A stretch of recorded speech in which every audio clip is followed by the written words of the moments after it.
Segundo Diplomado Presencial Dominical en Psicología Holoquinética. Clase número 12, 24 de octubre de 2010. Imparte el Dr. Rubén Feldman González. Rubén Feldman González es un pediatra, psiquiatra y neurólogo nacido en Argentina. Ha dedicado más de 40 años al estudio y difusión de la percepción unitaria, que considera el hecho más importante de la vida humana, pero el menos conocido. Durante este periodo ha sostenido diálogos con investigadores de todo el mundo, entre ellos el físico David Bohm, el neurólogo Karl Pribram y el educador Jiddu Krishnamurti. Es iniciador de la psicología holoquinética y autor de una vasta obra escrita que incluye psicohistoria y exégesis cristiana.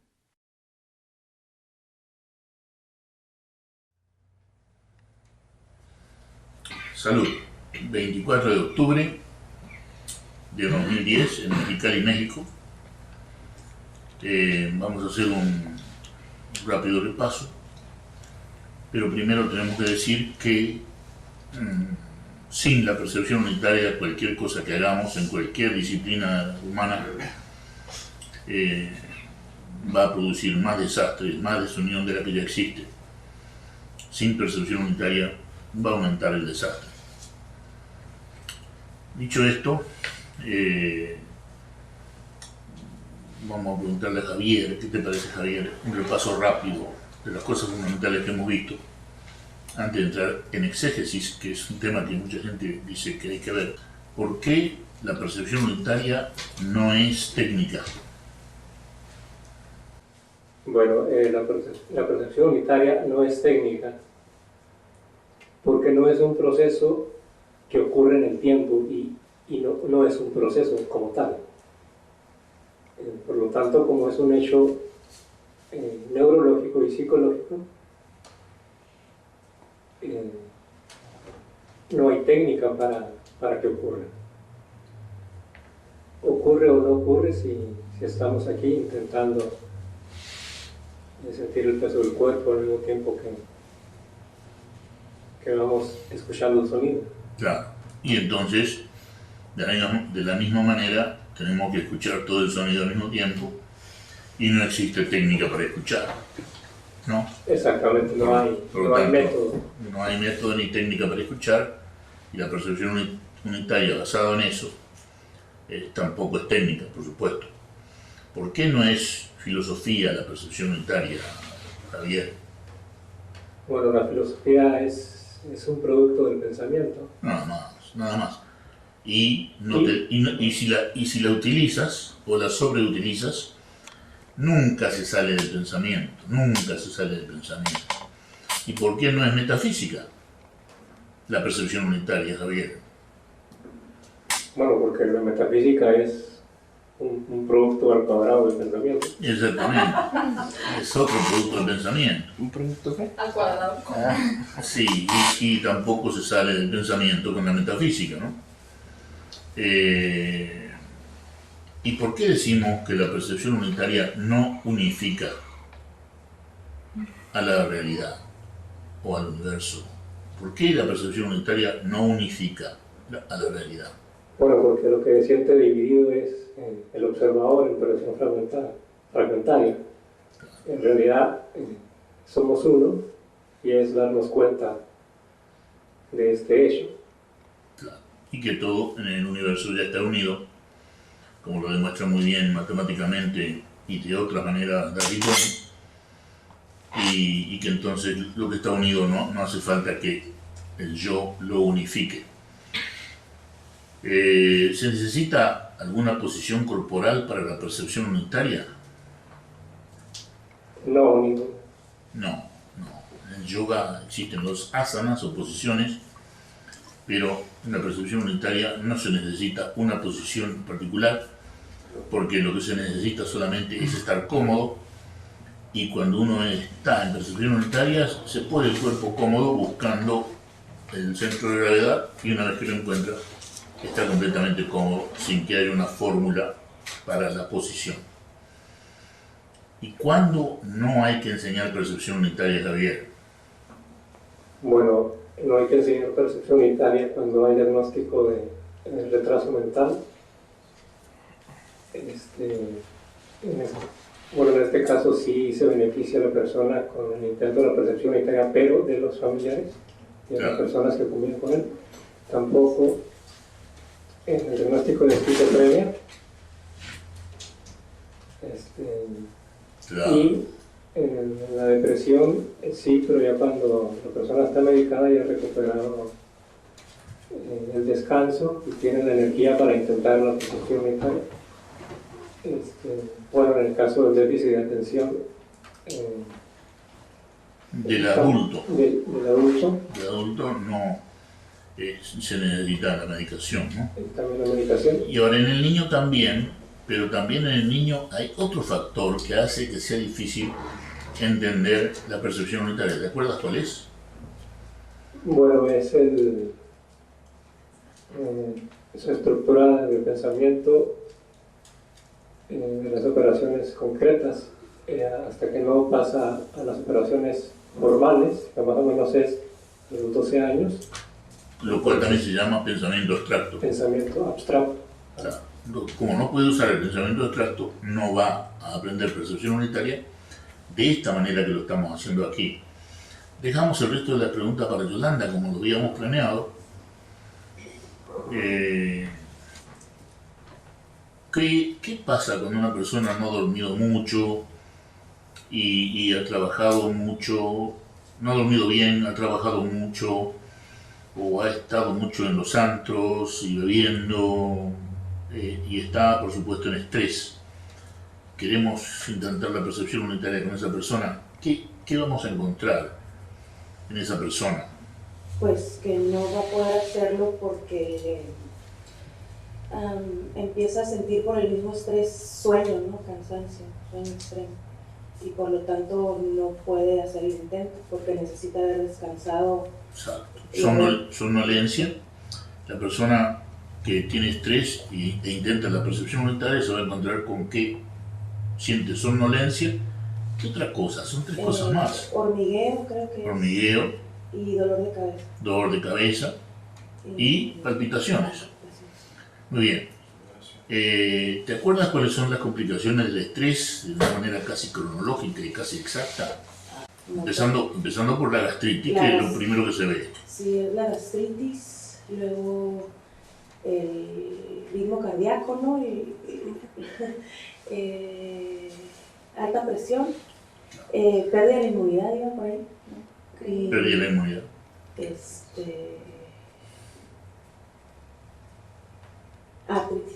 Artritis.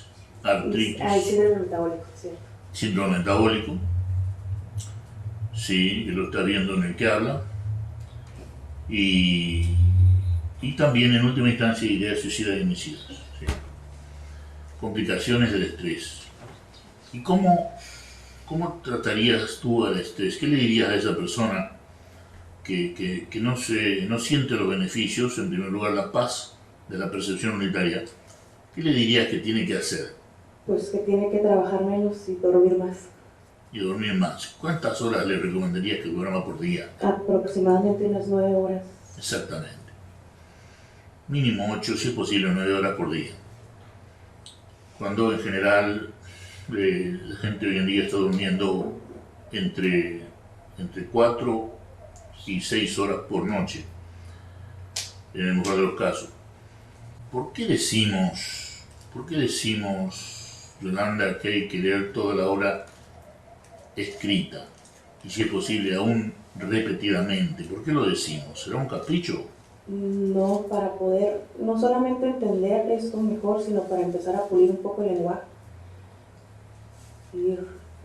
¿Y eso qué utilidad tiene pulir el lenguaje? Para poder después enseñarlo, transmitirlo a los demás sin que se confundan. Claro, fundamental. Y también pulir el lenguaje hace que nuestro propio intento no se desbalague, como se dice mal y pronto, aquí en el norte de México, no se desbarate, ¿no? Nuestro intento, ¿no? Con un lenguaje no pulido, como por ejemplo decir lograr la percepción unitaria, que es poner la percepción unitaria en el futuro cuando solamente está en el ahora. Y también porque nos dicen, gente de Buenos Aires, acá tenemos gente de Buenos Aires conectada, ¿está también en Irlanda? Sí. Bueno, nos dice gente de Buenos Aires que se han curado leyendo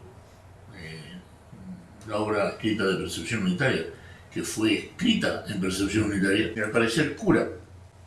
En el último taller que hicimos en Buenos Aires, Laura dio un testimonio de que se ha curado de las cataratas posteriores que le produjo el tratamiento contra la artritis con corticoides.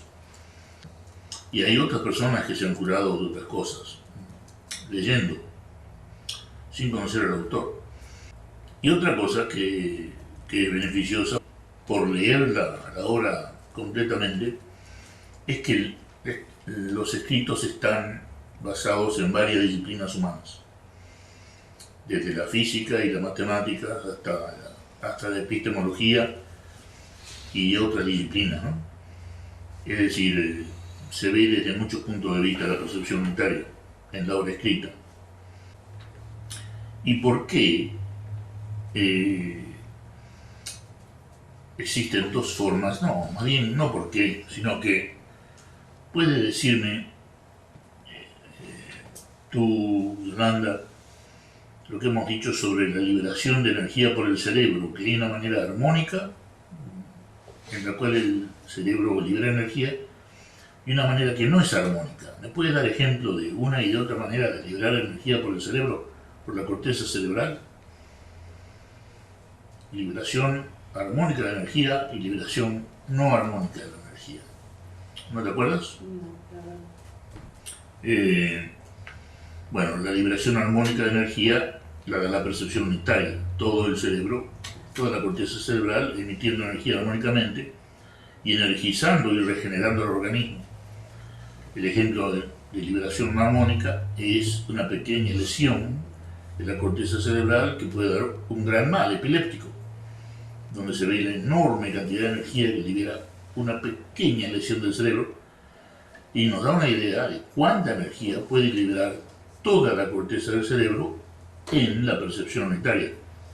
Mucho más energía que lo que se puede ver en un ataque de epilepsia, que es aparentemente una infinita cantidad de energía. ¿Y qué dirías tú si alguien te dice, Yolanda, que la música es sagrada? Me reiría, no es cierto. ¿Y por qué te parece que la música no es tan sagrada como dicen? Porque sigue siendo aún hipnótica, ¿no? Y aparte de transmitir las emociones del autor o de quien la toca. Y sigue siendo aparte, pues, ámbito C. Claro. Otro producto del pensamiento, la música. Muy bien. Sabemos que existe temor a vivir, a morir, temor a hablar, que hay muchos maestros que no enseñan por temor a hablar, temor a estar enfermo, temor a estar solo, temor a la pobreza. Si tú ves a una persona que se queja de alguno de estos temores, ¿tú crees que hay una manera diferente para cada uno de estos temores para solucionar estos temores que menciono? Es decir, hay formas diferentes en terapia para tratar estos diferentes temores: temor a vivir, temor a morir, temor a hablar, temor a enfermar, temor a la soledad, temor a la pobreza. No, porque al final de cuentas es todo miedo y la única manera que pueden liberarse de todo es a través de la percepción mental. Claro, existe para todos los miedos una sola manera de salir, que es la percepción unitaria. Y la salida no es salir, la salida es la percepción unitaria. Entonces, ¿podemos pasarlo otra vez a Javier? Si puedes referirte, Javier, a este tema que hemos hablado también, de que el yo es sinónimo de tiempo, ¿no? y que es sinónimo de tiempo absoluto. Y entonces, en primer lugar, ¿por qué el yo es sinónimo de tiempo absoluto? ¿Y qué pasa con el yo sin el tiempo absoluto? Bueno, el yo sin el tiempo absoluto se disuelve en el hecho de la observación, en percepción unitaria. Pero ¿por qué se dice Que repetidamente por David Bohm y por JK que el yo es sinónimo de tiempo absoluto? A veces no dicen absoluto, a veces dicen el yo, como el único tiempo del cual se habla es el absoluto. Han dicho muchas veces que el yo es sinónimo de tiempo. ¿Por qué será eso? ¿Qué dicen eso? Bueno, porque el yo está constituido precisamente de ese racimo de imágenes con las cuales se ha identificado el pensamiento, y eso es un proceso que ocurre dentro del tiempo, y que eso que ocurrió no es lo que está ocurriendo aquí en este momento. Claro. Y si ocurre, solo está ocurriendo como forma de lo que es el proceso meta, como forma de imágenes. Exacto. Y ahí está el yo identificado en el tiempo. Sí, y si le preguntas a una persona, háblame de ti, bueno, nací en el Chaco el día tal y el año tal, inmediatamente se identifica el yo con el tiempo, ¿no? Sí. Muy bien, entonces,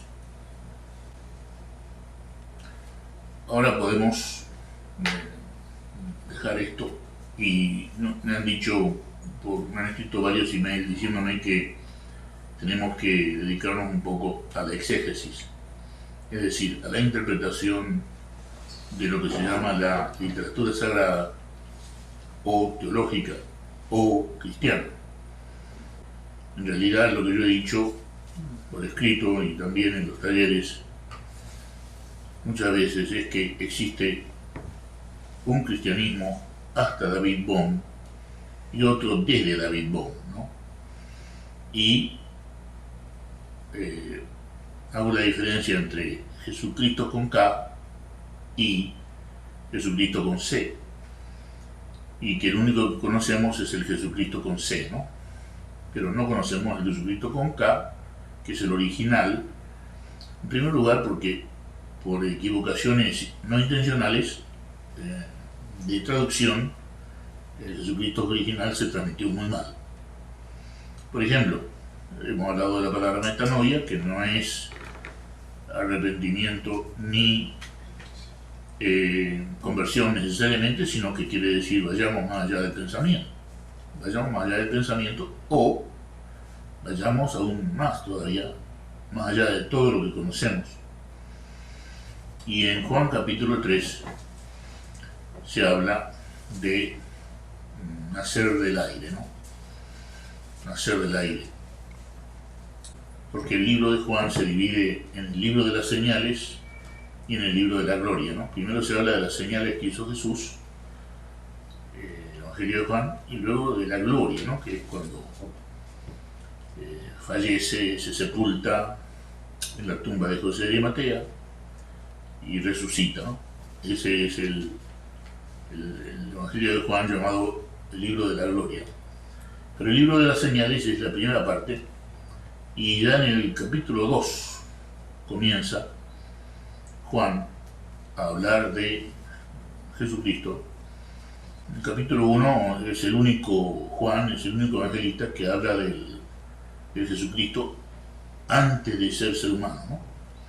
Todos los demás hablan de Jesucristo cuando ya es un ser humano, cuando ya nació entre los seres humanos. Juan lo primero que dice es que en el principio era el Logos, o sea que Jesús fue la creación misma con el nombre de Logos, y que su nombre era Logos antes de nacer, la creación, el hijo primogénito de Dios, o sea, la creación misma, y que tenía un nombre que era Logos, o también dicen algunos Miguel. Y En el capítulo 2 ya empiezan las señales. La boda de Caná, donde Jesús transforma el agua en vino. El agua es la enseñanza y el vino es aquello que transforma la mente. El que bebe el agua de la enseñanza se va a transformar gracias a que el agua se transforma en vino, ¿no? Porque transforma la mente. Y eso es lo que se propone en la enseñanza cristiana. El agua, ¿por qué el agua? Porque la costumbre del bautismo que tenían los judíos, a los 30 años se sumergían en el río, ¿no? Como un rito de que comienza la vida adulta, ¿no? Y entonces no se hacía el bautismo de los recién nacidos, sino de los adultos, y comenzaba la vida verdadera, se suponía, una vida sin mentira y una vida de generosidad y compasión. Ahora bien, bautismo quiere decir te sumerges en la enseñanza desde ahora y la vives. Ese es el significado del bautismo. Y la enseñanza es el agua. Y también dice en el capítulo 2, antes del capítulo 3, cuando habla con Nicodemo y le dice que tiene que nacer del aire, echa a los mercaderes del templo. ¿Y qué decía Jesucristo del templo? ¿Cuál era el único templo y el más sagrado templo? El cuerpo humano, ¿no? Y echar a los mercaderes del templo, ¿qué puede querer decir? Echar al mercader que tenemos adentro, ¿no? Que está buscando siempre provecho y dinero, y pensando únicamente en la supervivencia, lo cual es necesario, pero que se transforma en una obsesión que hace que nos olvidemos de lo sagrado, nos olvidemos de la amistad, de la familia, de la vida verdadera.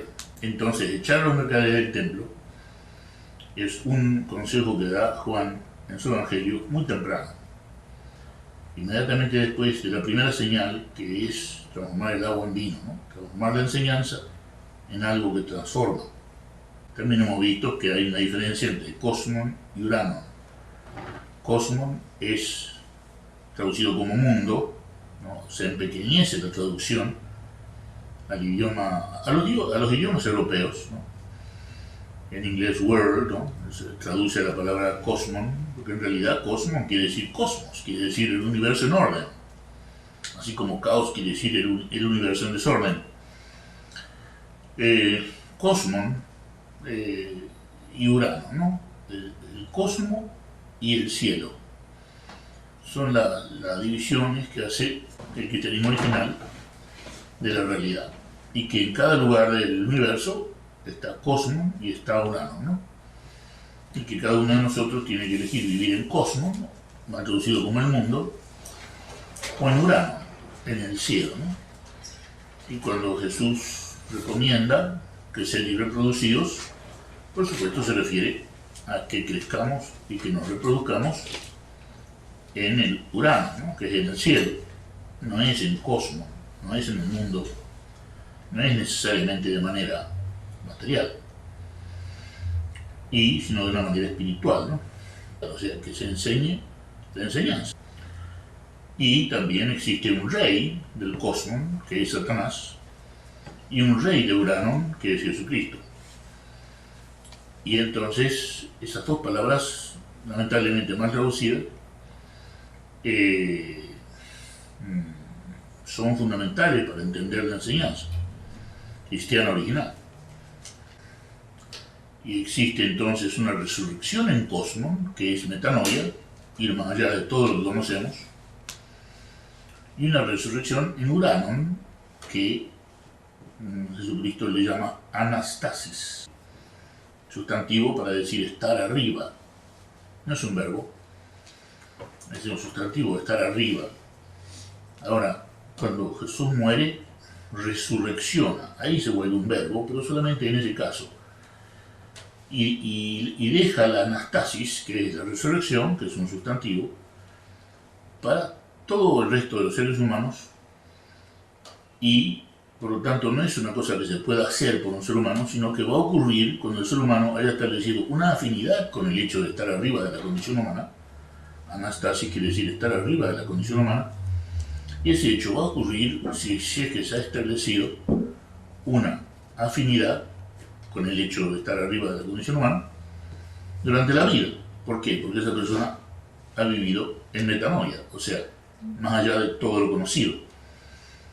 Y entonces se establece de esa manera la afinidad en cosmos, metanoia, estar más allá de todo lo conocido en cosmos, en el universo conocido, y entonces, de manera natural, al morir, se va a producir de manera pasiva, sin que él haga nada, la anastasis, sustantivo para decir estar arriba de la condición humana, cosa que Jesús hizo, como ya dije, de manera activa. Anastenai en griego, resurreccionó, pero para el ser humano común no es anastenai, resurreccionar, sino anastasis, la resurrección, un hecho pasivo, un sustantivo.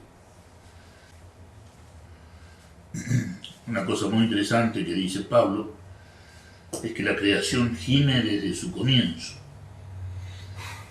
¿Cómo que la creación gime desde su comienzo? Y hablando con Bohm, Bohm dice, bueno, la creación gime desde su comienzo porque está perdiendo energía desde que comenzó, en algo que se conoce en física con el nombre de entropía. Y entonces el Sol se está apagando y por eso es amarillo, no es de una estrella nueva, por lo tanto no es blanco. Y eso nos demuestra, entre otras cosas, que existe una entropía, es decir, una pérdida de energía del universo. Eso no tiene nada que ver con el aumento de la energía que siente la persona cuando intenta la percepción unitaria, porque está haciendo contacto con la holoquinesis, que es el contacto con la energía única que está en la holoquinesis. Entonces hemos visto que hay palabras que toman otro significado. Bautismo quiere decir sumergirse en la enseñanza cristiana, claro, y de esa manera transformar la conciencia, ¿no? Lo cual puede incluso, entre las cosas que pueden suceder, un regalo de Dios para aliviar la vida humana, que es el fotizo, que es la iluminación, tampoco bien traducida al español, y también se habla de obediencia y de disciplina, palabras que originalmente quieren decir obediencia, apertura a la vida, y disciplina quiere decir ser un aprendiz de la vida. Si no me abro a la vida, no puedo aprender de la vida. Entonces necesito obediencia, que es apertura a la vida, y de esa manera voy a aprender de la vida, disciplina. No es, la obediencia y la disciplina no tienen nada que ver con seguir a una persona o con seguir las propias tareas o planes que se forja una persona a sí misma. Se habla de amor y respeto al maestro de la enseñanza, pero de una manera fraternal. Y en Romanos 12, que es un resumen del cristianismo que hace Pablo, en su carta a los Romanos capítulo 12, dice, honraos los unos a los otros. Es decir, que los amigos no se invaliden unos a otros, sino que se honren unos a otros. Y por supuesto, todo esto está relacionado con lograr, manejar y controlar la percepción unitaria, que son errores, porque tenemos que volver a la esencia de la enseñanza, que es siempre en el ya, como lo repite tantas veces Juan en el capítulo 2. Ya se regocija el que siembra con el que cosecha. Entonces quiere decir que no es algo que se logra, que se maneja o que se controla, sino algo que ocurre en el acto de sembrar. Se goza el que siembra con el que cosecha al mismo tiempo. Podemos leer Lázaro, un librito exegético que yo escribí, se llama Jesús del Desierto, tiene un capítulo que se llama Lázaro, que fue el que más trabajo me dio. Un librito que debe tener, ¿cuántas páginas tiene? Tiene 45 páginas, fue escrito en 5 años, porque antes de que hablara cada uno, yo leía todo lo que había escrito esa persona. Por ejemplo, todo lo que, antes de que hablara Pedro, yo leía todo lo que había escrito Pedro, y antes de que hablara Juan, todo lo que escribió Juan, etc. Y el capítulo de Lázaro, vale la pena que lo leamos, porque exegéticamente está muy relacionado con la percepción unitaria, como todo lo exegético. Y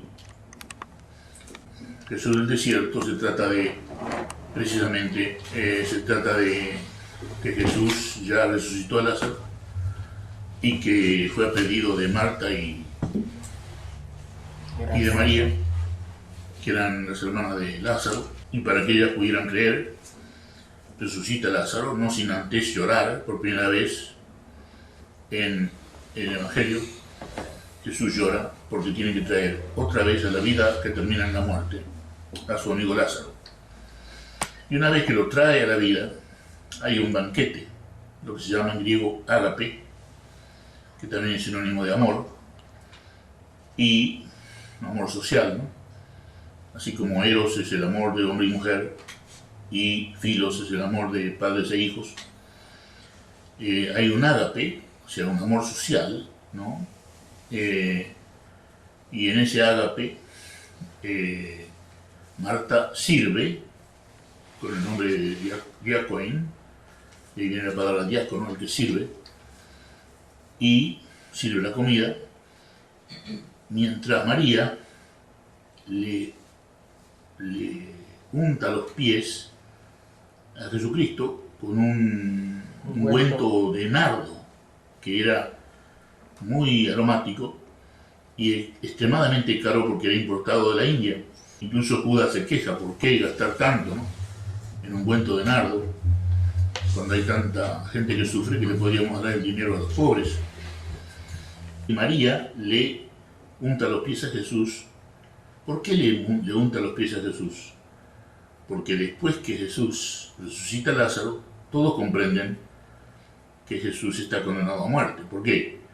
Porque todos comprendían que los gobernadores imperiales romanos, delegado en Palestina estaba Pilatos, iban a interpretar el renacimiento a la vida de la muerte, que no es la resurrección, el renacimiento de Lázaro a la vida de la muerte que hace Jesús, lo interpretan como que los romanos lo van a interpretar como que se puede construir un ejército de muertos resucitados, no resurreccionados, sino resucitados, que vuelven a la vida de la muerte, para luchar contra el imperio romano, ¿no?, que ocupaba Palestina. Y cuando María le unta los pies a Jesucristo, le está dando a entender a todos los presentes en ese ágape que Jesús va a morir por haber resucitado a Lázaro. ¿Y por qué esa interpretación es así? Porque al único a quien se le untaba los pies con ungüento de nardo o con cualquier otro ungüento más barato era al muerto, antes de ser enterrado. O sea que lo que hace María es decirle al público, esto es lo que Jesús hizo, y es precisamente la última señal que cuenta Juan de Jesús, el resucitar a Lázaro. Y María, insisto, da a entender de que va a ser la última, porque al pasarle el ungüento en los pies, está haciendo lo mismo que se hace con un muerto. De aquí vas a la tumba, ¿no? Y todas estas sutilezas, mucha gente no las conoce. No sé, estas cosas no se hablan en las iglesias. Y vamos a ver la exégesis oroquinética de Lázaro, en la voz de Cecilia. En el libro Jesús del desierto, que me llevó 5 años de escribir. 45 páginas. Lázaro. Los 13 amigos vivieron juntos más de 2 años, muy humildemente. Compartían el pan y por eso el Maestro Jesús les llamaba compañeros y no discípulos. Compartían además el hambre y la sed que tienen los buenos, que es la de continuar siendo buenos. Dialogaban diariamente sobre lo que significa ser bueno. Jesús actuaba como uno más entre ellos, sin mostrar ninguna autoridad. Sin que sus compañeros comprendieran, les pedía que no le llamaran bueno. Meditaban a solas sobre cómo vivir una vida llena de bondad, sin pensar en los que practican la maldad. También buscaban el silencio, donde no existe la palabra hablada, pero ni siquiera pensada, que es donde Dios transforma la conciencia en adámica y crística, cuando se apaga en uno, aunque sea por unos instantes, la conciencia humana. Jesús les decía: mi pan es el pan supersubstancial de Dios, es decir, que quiero que se haga la voluntad de Dios en mí y no mi propia voluntad. Un día la familia de Lázaro de Betania le rogó a Jesús que trajera de nuevo a la vida de la carne humana a su amado Juan Lázaro, que había sido enterrado 3 días atrás. Jesús les dijo a los familiares que amaran primero a Dios y luego a Lázaro. Les explicó cariñosamente que su misión no era devolverle a los muertos la vida humana, sino ayudarle a los vivos a despertar la conciencia, para que pudieran regresar al jardín del Edén, donde no existe la muerte. Les rogó a los amantes familiares de Lázaro que se preguntaran si querían que Lázaro fuera condenado a muerte nuevamente en la vida humana, para que ellos se sintieran satisfechos. Si haces ver a los ciegos y andar a los paralíticos, tú puedes condenar a Lázaro nuevamente. Jesús lloró, pero nadie comprendió el motivo de su llanto, como tampoco comprendían su misión ni su enseñanza. Jesús volvió a traer a Lázaro a la vida de la carne, en nombre del amor de los familiares, con la esperanza que los familiares amaran así más a Dios y a la vida eterna de la resurrección. Les dijo que la resurrección comienza con el despertar de la conciencia, sin postergaciones, que los griegos llaman metanoia, y que es una puerta muy estrecha por la que pocos desean pasar, ya que se trata de vivir en el silencio atento y vibrante, sin egoísmo, del que renuncia a la vida humana que conoce. El regreso de Lázaro provocó gran conmoción en Jerusalén, ya que Betania estaba en Judea, muy cerca de la gran ciudad sagrada. Cuando el rey y el sumo sacerdote Caifás se enteraron que los muertos regresaban a la vida y que éstos podrían reforzar el ejército guerrillero de los celotas, quienes ponían en peligro constante su propio poder, dieron la orden de arrestar a Jesús y a sus amigos. También advirtieron a toda la población que los que supieran de estos peligrosos 13 debían denunciarlos a las autoridades constituidas al servicio del Imperio Romano. Caifás dijo que era preferible que muriera Jesús y no que desapareciera todo Israel en manos de los romanos, provocados por celotas guerrilleros que regresaban de la muerte.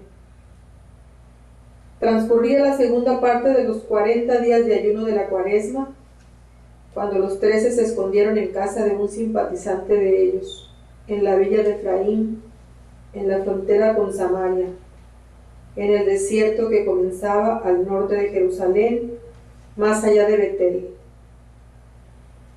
Jesús, siempre sin miedo, con toda su conciencia despierta, se fue solo al desierto, buscando el silencio, sabiendo que sus días en la carne estaban contados. Los 12 amigos quedaron en la casa de Efraín. Estaban juntos, pero en silencio vibrante, en la profunda comunión que hay más allá del pensamiento y las palabras. Solo bebían agua y no comían nada en esos pocos días, para facilitar la formación del cuerpo de resurrección. El cuerpo que no nace de la vagina, sino del Espíritu Santo, de la energía completa, de vivir constantemente en la verdad. Lázaro les había prometido hablarles de su experiencia de la muerte. Tomás dijo: yo vine a morir voluntariamente con Lázaro, y me encuentro con Lázaro hecho carne nuevamente.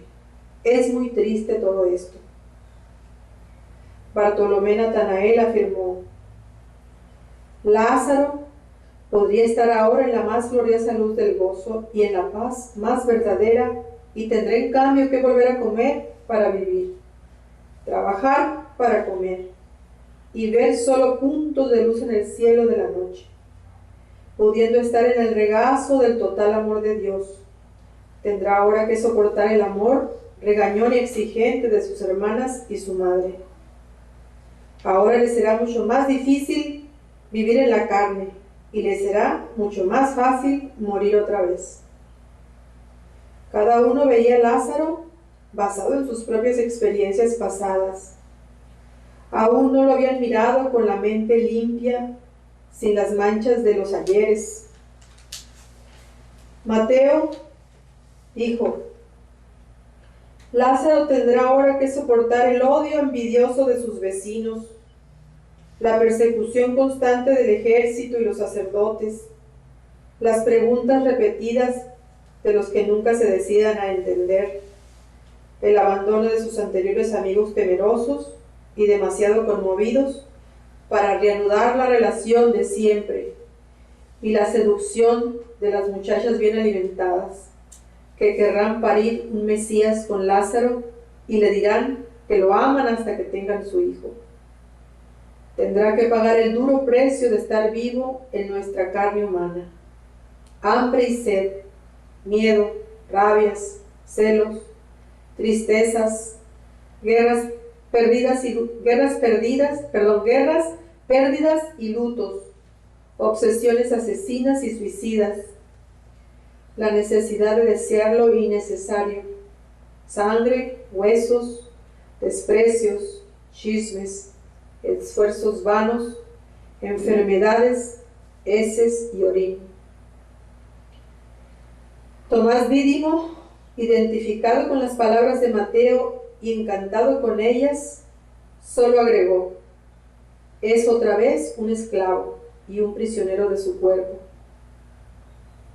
Santiago el menor de Alfeo dijo: y otra vez será un esclavo de cada cosa que diga y que le digan, un esclavo del dinero, un peregrino en los pantanos del desaliento, un sorprendido con los estragos de la vejez, un reo de Dios. Su hermano Judas Tadeo agregó: y posiblemente un hijo de Dios, si se despierta su conciencia dormida y abandona la vida humana que conocemos. Judas Iscariote, entusiasmado de alegría, gritó: será como un Dios, tendrá el poder de revivir a los muertos para que luchen por la liberación del opresor romano. Judas Iscariote escuchaba a Jesús todos los días, pero traducía la enseñanza a las estructuras rígidas de memorias creadas por su propio pensamiento. Kefas, el jefe, que era el único casado de los 12 amigos y que no había visto el Espíritu Santo en sí mismo, sino solo en Jesús, agregó. Quizá pueda tener un hijo profeta con una muchacha obediente que lo transforme en Señor, que lo ayude a ser Dios, uno con Dios. Su hermano Andrés aclaró para todos: Simón Kefas, tú eres el único que ha conocido lo que es vivir con una mujer así, de entre nosotros 12. Pero Jesús, que ahora está ausente en el desierto, no necesita que una buena mujer lo ayude a ser Dios. Felipe, a quien el buen maestro había dejado libre para que no hiciera nada, dijo serenamente: ahora salgo para Betania, en 2 días estaré de regreso con Lázaro, quien quiere hablarnos. Quedaron todos sin hablar, una vez que hubo partido Felipe. El silencio del desierto se sumaba al silencio profundo de la comunión de los amigos verdaderos, que se ayudaban mutuamente a escuchar todos los sonidos del silencio, todos juntos, al mismo tiempo. El silencio profundo y multiplicado era la buena manera que los buenos tenían para esperar a Lázaro y escucharlo bien, en silencio. Tal como lo había anunciado, regresó Felipe con Lázaro en 2 días. Luego de 2 días de caminata, ambos estaban todavía descansados, con el cuerpo liviano, después de 25 días de sostenerse solamente con agua pura. Todos bebieron un cucharón de agua y se sentaron en círculo en el suelo. Lázaro permaneció de pie. Esperó que todos hallaran la inmovilidad completa de un cuerpo bien sentado. Lázaro dijo con inmensa calma: hermanitos, dejen de ser ahora mismo. Descubran la fe viva que surge cuando uno se deja ser y cuando uno deja de ser ahora mismo, sin postergaciones. No se entristezcan más por nada, que traigo conmigo el perfume de la nada. No hay nada que hacer para que todo salga bien. Cuando recuerden que la muerte viene sin que la llamen, olviden que la muerte viene sin que la llamen. Si desean escuchar bien, no piensen mientras escuchan. Libérense completamente del pasado. Libérense del nacionalismo, de la creencia, del sacrificio, de los ritos estéticos. Libérense del enorme valor que les han dado a las palabras y a los símbolos. Algo de mi conciencia estuvo en las profundidades nunca conocidas, pero parece que nunca me hubiera movido de aquí mismo. Recuerden que el tiempo es una invención útil de la conciencia humana, pero no existe en las profundidades desconocidas. Inmensa abundancia y abundancia de inmensidad hay en lo desconocido. Es lo desconocido lo que no se corrompe, no tiene comienzo y siempre cambia, aunque siga siendo lo desconocido. El amor y la belleza vienen de aquí, pero de lo desconocido de aquí no se puede discutir, ni imaginar, ni fingir. Desde lo desconocido uno puede hablar o puede estar en silencio, como lo hace nuestro amigo Jesús, que ahora está ausente. Ahora vivo sin dinero, sin defensa y sin el deseo de tener el futuro asegurado. No me importa estar en la casa de Betania, en Efraín del desierto, en la sagrada Jerusalén o en la corrupta Roma. Súbitamente, cuando no hay exigencias ni necesidad, irrumpe lo desconocido, la conciencia que tuvo Adán, gozando del jardín del Edén. Esa conciencia permanece dormida si no abandonamos la vida humana que conocemos. Estoy en la libertad y el éxtasis de no pensar. Escucho el sonido total sin tener nada más que hacer. Estoy escuchando el sonido total del cosmos. Olvidamos hacer esto desde que somos niños, porque se oye desde el momento mismo de nacer. Este escuchar total es la paz que necesitamos en esta vida mortal para poder entrar a la vida verdadera inmortal. Ahora puedo hablar o callar, sin tener nada en particular que decir. El pasado no puede encontrarse con lo sagrado, que es lo desconocido. Es posible ser sin ser. La paz llena el ser, llena esta casa y el cosmos entero, si uno puede estar completamente aquí mismo. La paz está aquí, no hay que buscarla allí. La paz está ahora aquí, no hay que esperarla después.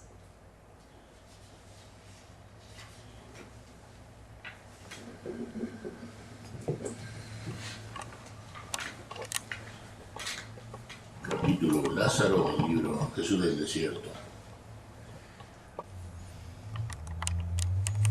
Entonces, la creación gime desde el comienzo. El bautismo es sumergirse en la enseñanza. Si hay suerte, puede venir ese regalo de Dios que es fotizo, de iluminación, descrito por teognostos como la paz, la energía, el contento por nada. Y la obediencia a la vida quiere decir apertura a la vida para poder aprender de ella, que es la disciplina. Y el amor y el respeto al maestro de la enseñanza no es algo obligatorio, es algo que nace cuando uno sabe lo que es la enseñanza.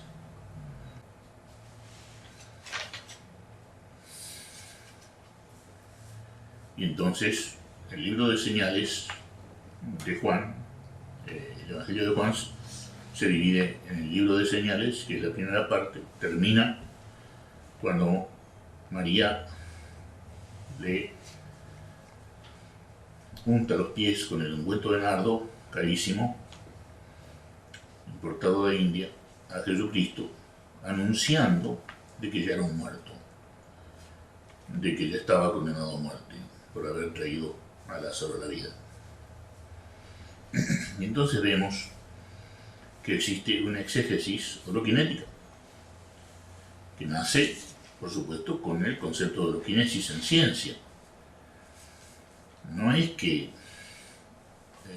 haya nacido con la intención de que hubiera una exégesis holoquinética, sino que el concepto de holoquinesis, por su profundidad, por su calibre, inexorablemente determina el nacimiento de una exégesis holoquinética, que no es solamente una exégesis histórica, que quiere decir qué significa algo en el momento en que fue escrito, ¿no? Es decir, obediencia significó en el momento que fue escrito apertura a la vida, no significaba seguir a alguien. Y hay una exégesis canónica, que quiere decir qué significa para aquellos que se congregan para estudiar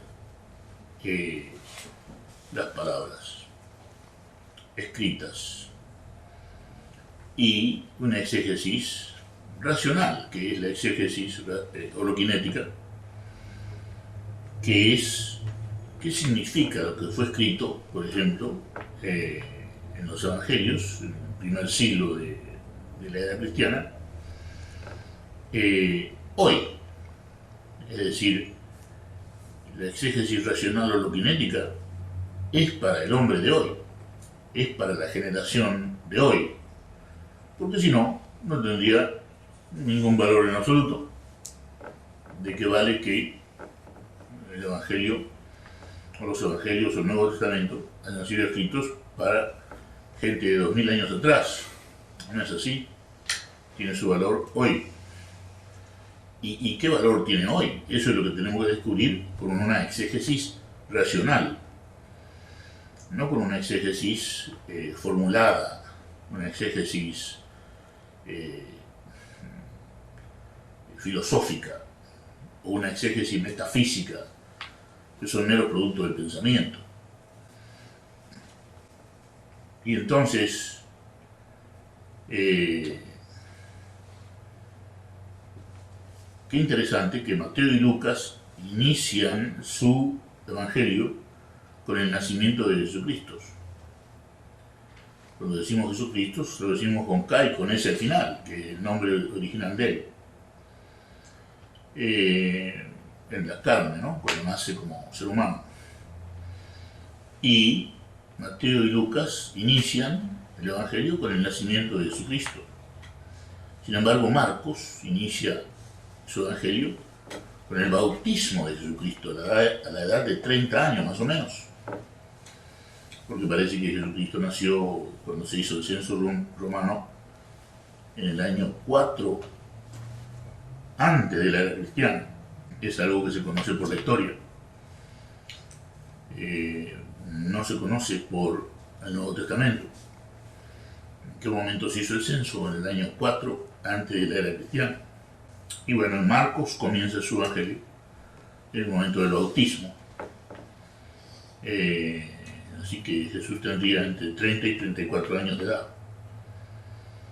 Y Juan, curiosamente, inicia su evangelio cuando inicia la creación, cuando inicia el Logos, que es el nombre anterior de Jesucristo a su vida como ser humano. Es decir, que Jesucristo se llama Logos para Juan antes que naciera a la vida humana. Y entonces Jesucristo es sinónimo de Logos, sinónimo de creación. El Hijo primogénito es la creación, a donde todo va y de donde todo viene. Quiere decir que la palabra Christos adquiere un significado cósmico, no de cosmon, sino un significado para todo el universo desde el punto de vista de Urano, desde el punto de vista espiritual. Y también parece que Jesucristo fue llamado Biel antes de su nacimiento.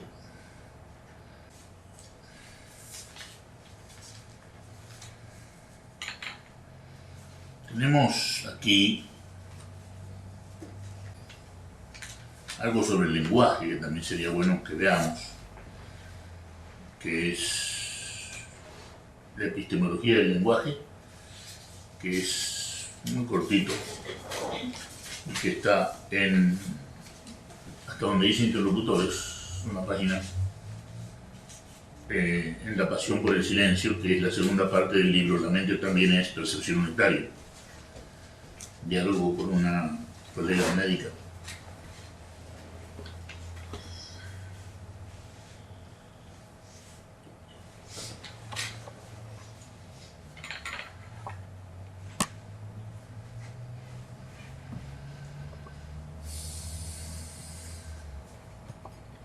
Epistemología del lenguaje.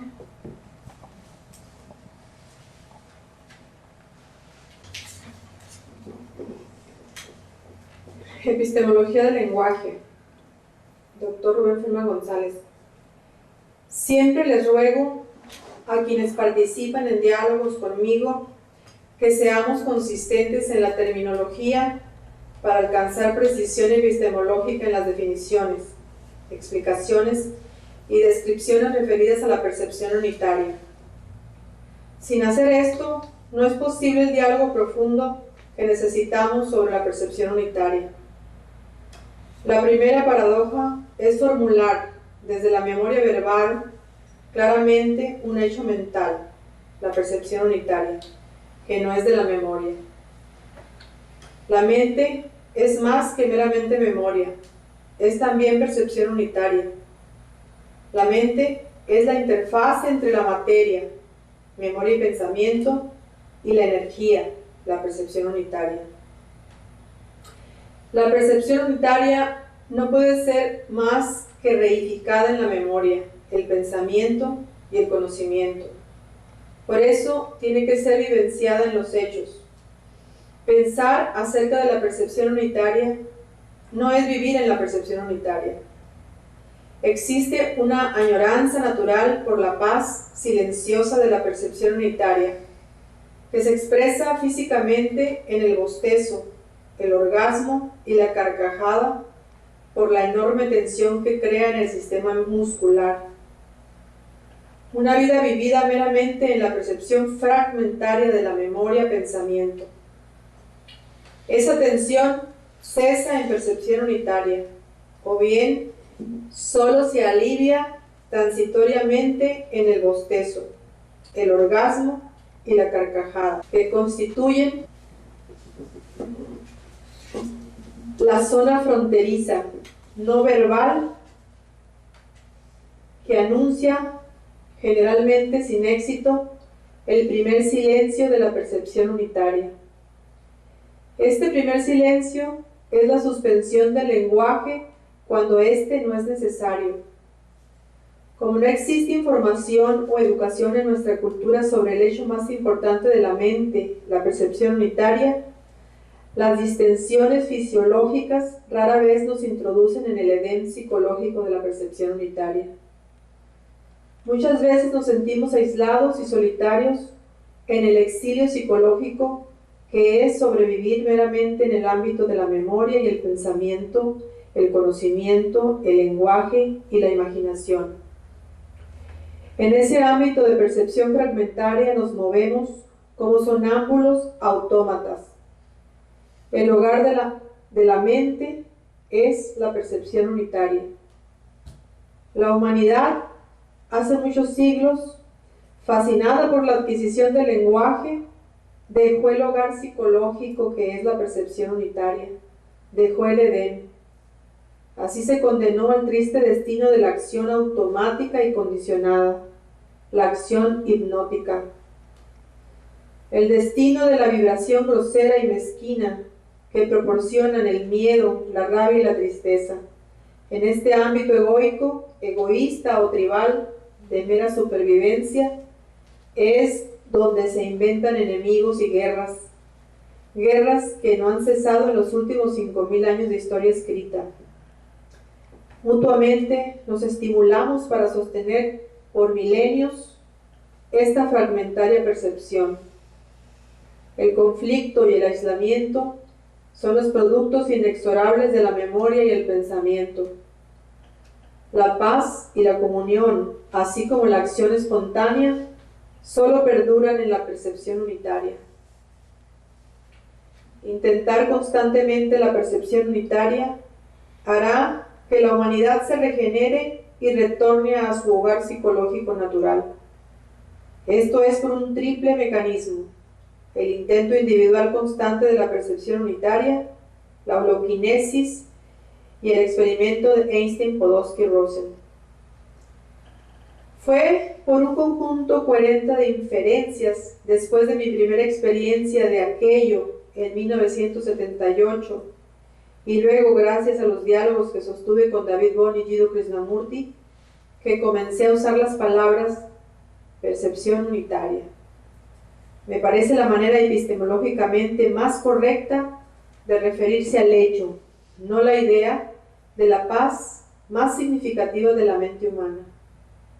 Al principio, en el libro El nuevo paradigma en psicología, le denominé conciencia triangular a la percepción unitaria, ya que implica trascender el conflicto horizontal, la dualidad que fundamenta todo conflicto, la cual es la creencia o la asunción de que el observador está separado de lo que observa.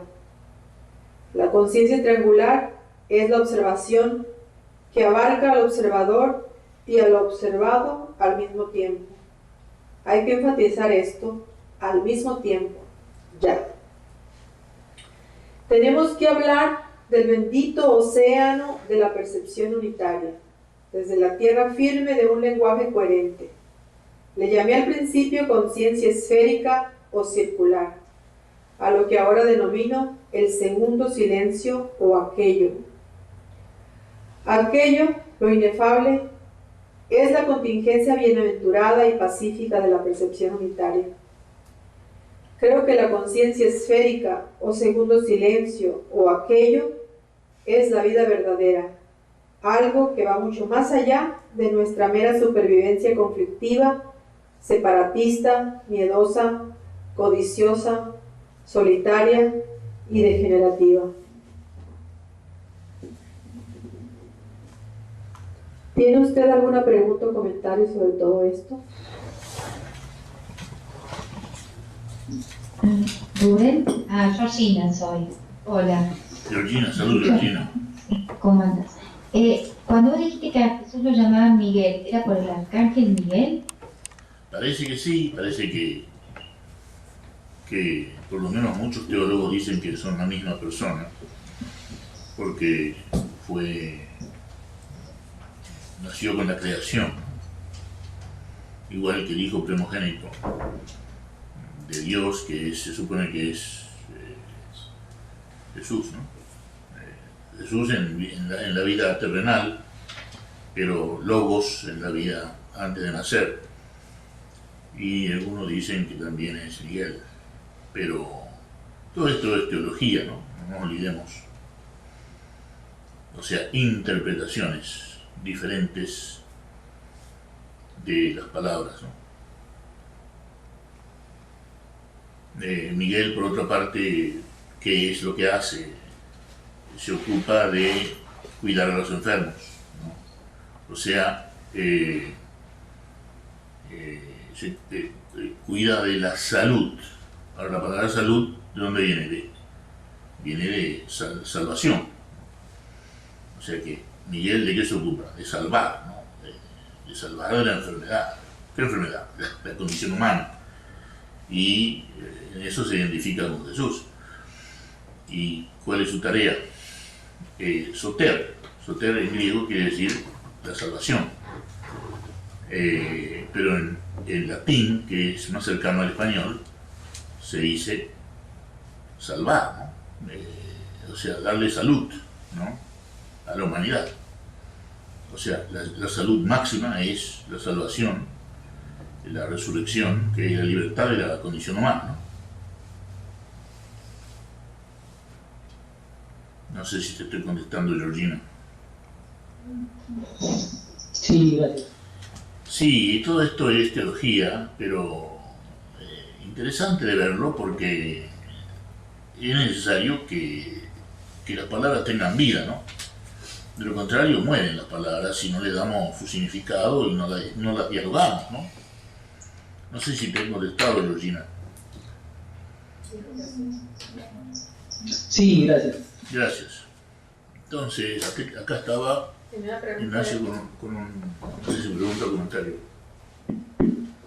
Sí, tenía dos preguntas. Una sobre la entropía. O sea, la entropía se entiende en el tiempo absoluto. Entonces, la pregunta es, ¿cómo se entiende la entropía en el tiempo irrelevante? Y, o sea, tengo una dificultad en eso, ¿no? Es parecida a la teoría de la evolución, de cómo se entiende desde el tiempo irrelevante, ¿no? Me parece algo importante, porque la entropía es un hecho, pero para que sea entendida correctamente, ¿no? Y luego la otra pregunta es sobre anastenai y anastasis, la diferencia entre el verbo y el sustantivo. ¿Cuál es su significado para la vida? O sea, ¿cuál es esa diferencia en la vida humana, ¿no? Sí.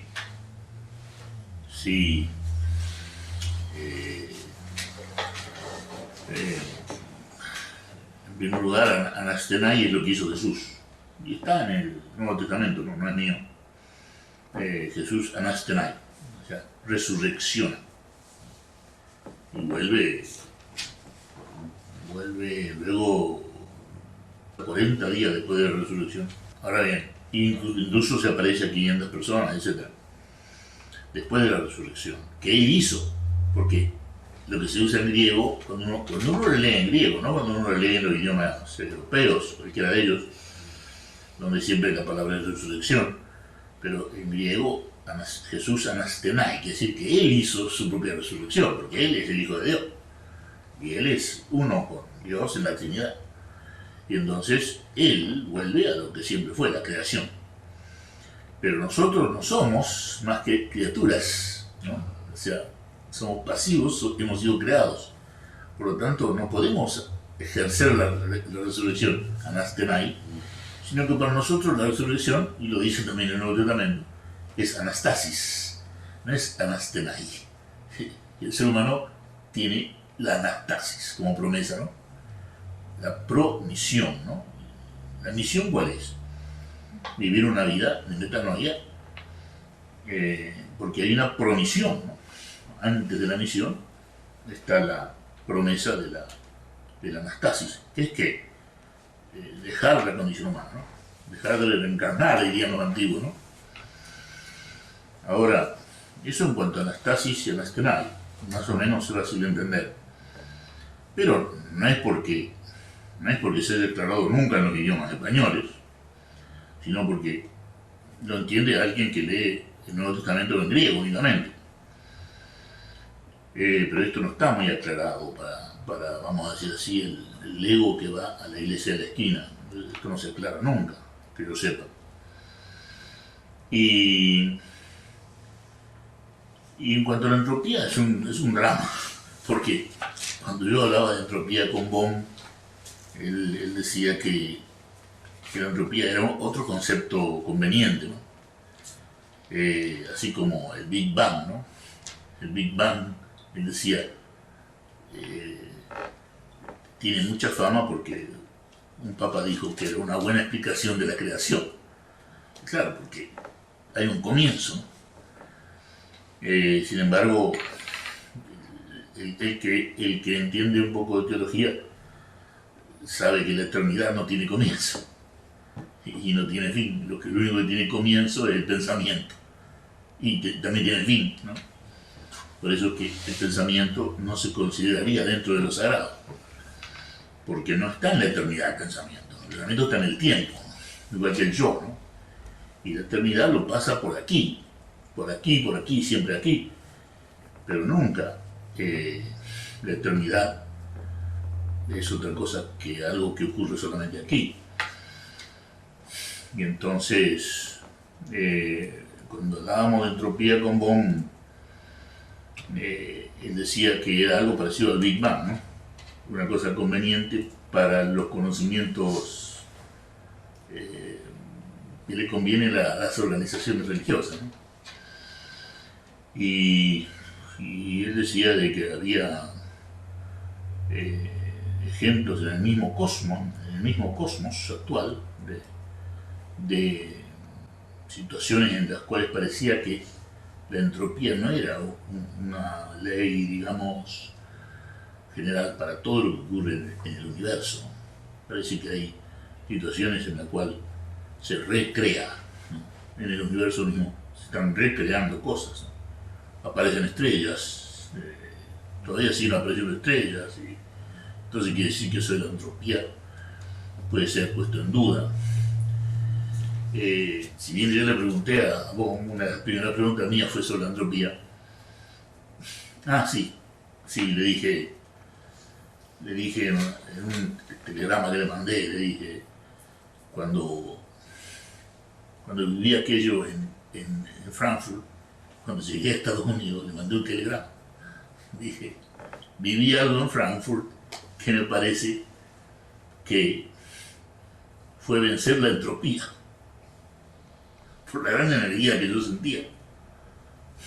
Y él me dice, qué buena noticia, pero no te preocupes por la entropía, que sigue igual.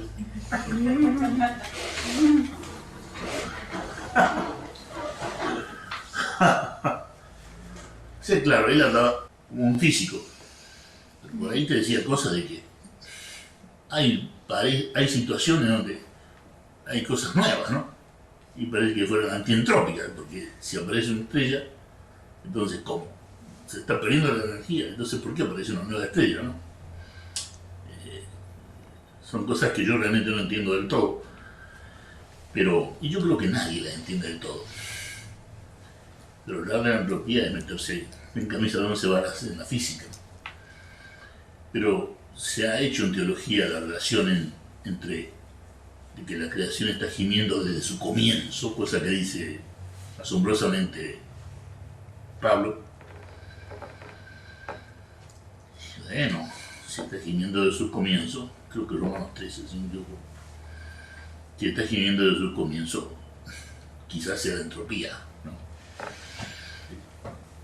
Sería como una paradoja equivalente a la del ser humano, que en este instante está viviendo su edad y va hacia la muerte inexorable, Claro. pero que a la vez eso no es así. O sea, Claro que la percepción unitaria, no importa la edad que tenga la persona, siempre se siente subjetivamente, bueno, subjetivamente es una palabra que yo trato de evitar, porque sería contradictorio con todo lo que decimos. Digamos, uno mismo siente de que cuando intenta la percepción unitaria aumenta la energía, y es algo objetivo. Y consensual. Es consensual y objetivo, por lo tanto, más bien decir consensual que objetivo, ¿no? Sí. Es algo que otro también lo puede ver, ¿no? Es decir, lo hemos visto con Cecilia, que cómo llegó a aumentar la energía, es una cosa que nos sorprendió a los dos, a mí me sorprendió muchísimo, supongo que a ella también. Y eso es todo lo que puedo contestarnos sobre esta pregunta. Bueno, entonces, algo que me gustó y que yo creo que vale la pena por eso leerlo es lo del deseo, ¿no? Te quería preguntar yo antes de, por ejemplo, este escrito de... Quería preguntar sobre el escrito este de Jesús del Desierto. Sí. Es un nuevo tipo de exégesis que nunca se había hecho, por ejemplo, Claro. o sí se había hecho, no sé, ¿no? El ponerse en el lugar de... Eso es desierto. Sí, el ponerse en el lugar de, por ejemplo, en este caso, fueron pues algunos, ¿no? De los 12 amigos que estaban ahí. O sea, ese exégesis... No, están todos. Sí, pero no sé si hablaron todos. No, En ese momento creo que no, no hablan todos. pero durante el libro sí hablan todos. O sea, es un nuevo tipo de exégesis porque si la definición de exégesis es la interpretación de las palabras y la... dijiste otra palabra hace rato, algo referente al lenguaje, ¿no? Bueno, lo que dijimos sobre la exégesis es que puede ser histórica, canónica o racional, pero cinética. Eso. Es decir, histórica, a ver, ¿qué quiso decir cuando se escribió? En aquel momento las palabras tenían otro significado y otro uso. Por ejemplo, Eli Eli Mana Sabachthani, mal traducido como Dios, Dios me has abandonado, en realidad es algo que hoy en día se usa de manera diferente hace 2000 años, o de la misma manera, pero fue mal traducido. Por ejemplo, me voy a casar el viernes. El Mana Sabachthani, ¿no? En Palestina se usa así, en arameo actual. Te vas a casar el viernes, para esto has nacido.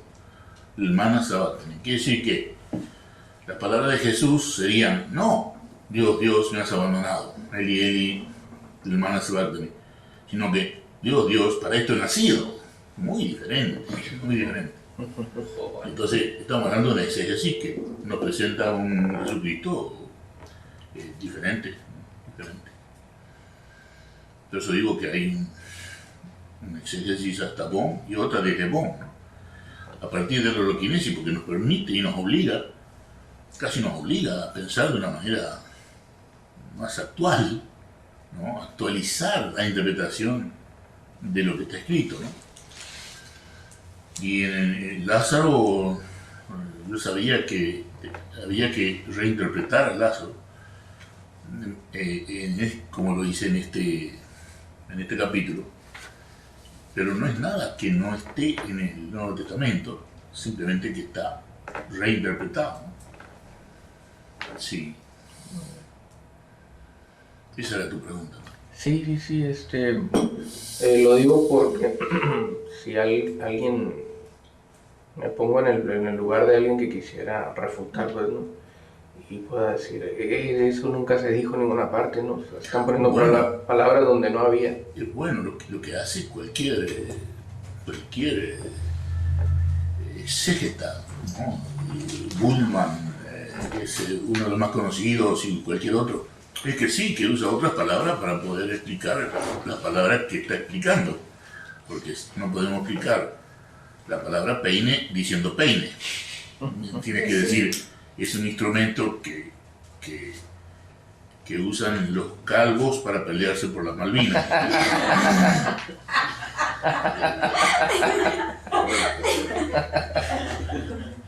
Eso lo dijo alguien durante la guerra de las Malvinas, ¿no? Dos pelados peleados por un peine. No, dos pelados peleando por un peine, ¿no? Argentina e Inglaterra. Y entonces, y eso que lo dijo JK, por supuesto. Y que para definir peine, bueno, instrumento para peinarse, ¿no? Un instrumento para acomodar el cabello. Se tienen que usar otras palabras para explicar, para definir, ¿no? Y la exégesis es eso, el uso de otras palabras para comprender las palabras, ¿no? Ahora, en ese sentido, el párrafo de Lázaro es exegético porque se ajusta por completo al contexto del Nuevo Testamento. No hay nada que se desajuste. Sí. Sí. Acá hay una pregunta en Buenos Aires. Ajá, adelante, Buenos Aires. Hola Rubén, soy Tomás. Salud, Tomás. Gracias a Dios. Salud. Mi pregunta era acerca del cuerpo de resurrección que se mencionó en el capítulo de Lázaro y se lo relacionó con el ayuno, ¿puede ser? Sí, se preparaban con el ayuno para estar más afines a ir más allá de todo lo conocido, incluyendo comer. Y hacían ayuno de 40 días, bueno, tú sabes bien, ¿no? Antes de la Pascua, ¿no? Lo que se llama en inglés Lent, que es como para darle lentitud a la aceleración de la vida, y también se llama en español Cuaresma, que realmente, originalmente, la gente se lo tomaba muy en serio y se pasaban 40 días ayunando, ¿no? Pura agua. Se decía que de esa manera estaban mejor preparados no solamente para el comienzo del verano, ¿no? Sino porque se habían sobrecargado durante el invierno con comida y ahora venía el verano, no necesitaban tanta carga, había que descargarse, entonces un ayuno de 40 días venía muy bien al cuerpo, pero también tenía un sentido espiritual, de estar listos, más allá de lo conocido, para esperar la resurrección, ¿no? Para esperar Pascua, ¿no? Sí, porque Pascua quiere decir resurrección, no nos olvidemos, ¿no? El domingo de Pascua quiere decir domingo de resurrección. Y todo lo que hay antes que eso era en algún momento ayuno. No sé si te estoy contestando, Tomás. Sí, menos la definición de cuerpo de resurrección. ¿Qué sería el cuerpo de resurrección? Bueno, hay un capítulo entero de Pablo, ¿no? Que es el capítulo 13, si no me equivoco, de Corintios 1. Que si quieren, yo lo tengo en inglés, aquí lo podemos mirar si ustedes quieren. Sí. ¿Les interesa? Sí. ¿Te parece que hace falta, Tomás? Que miremos lo que dijo Pablo. Nos interesa, nos interesa. Bueno.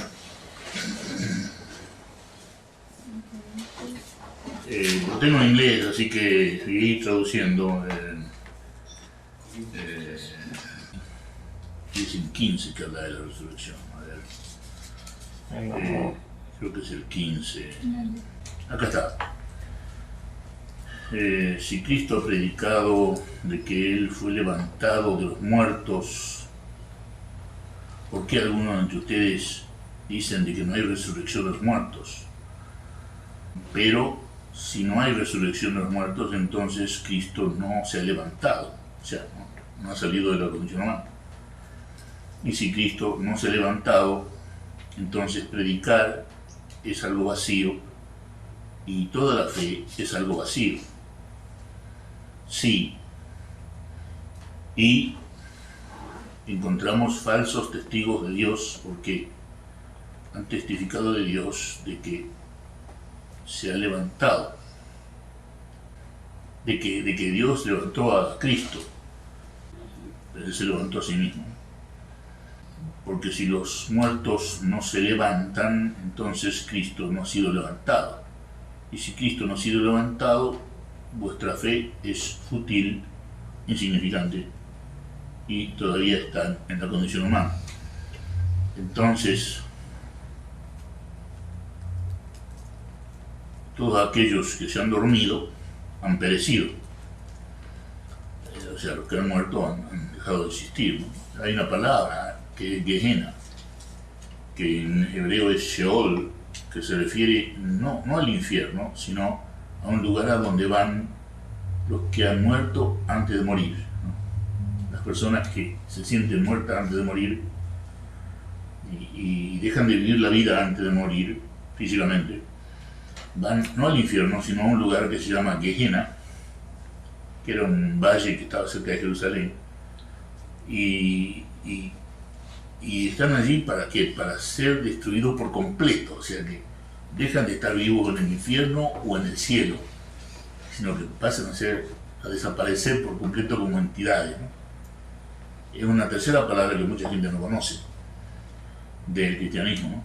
Está cielo, está infierno y está Gehenna, que es el lugar a donde van los que van a ser por completo destruidos. Creo que esto se está refiriendo aquí.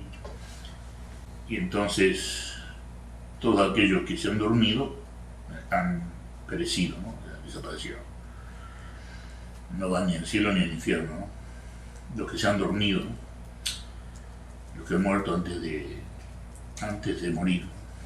Entonces, que se conoce con la palabra zombie también, ¿no?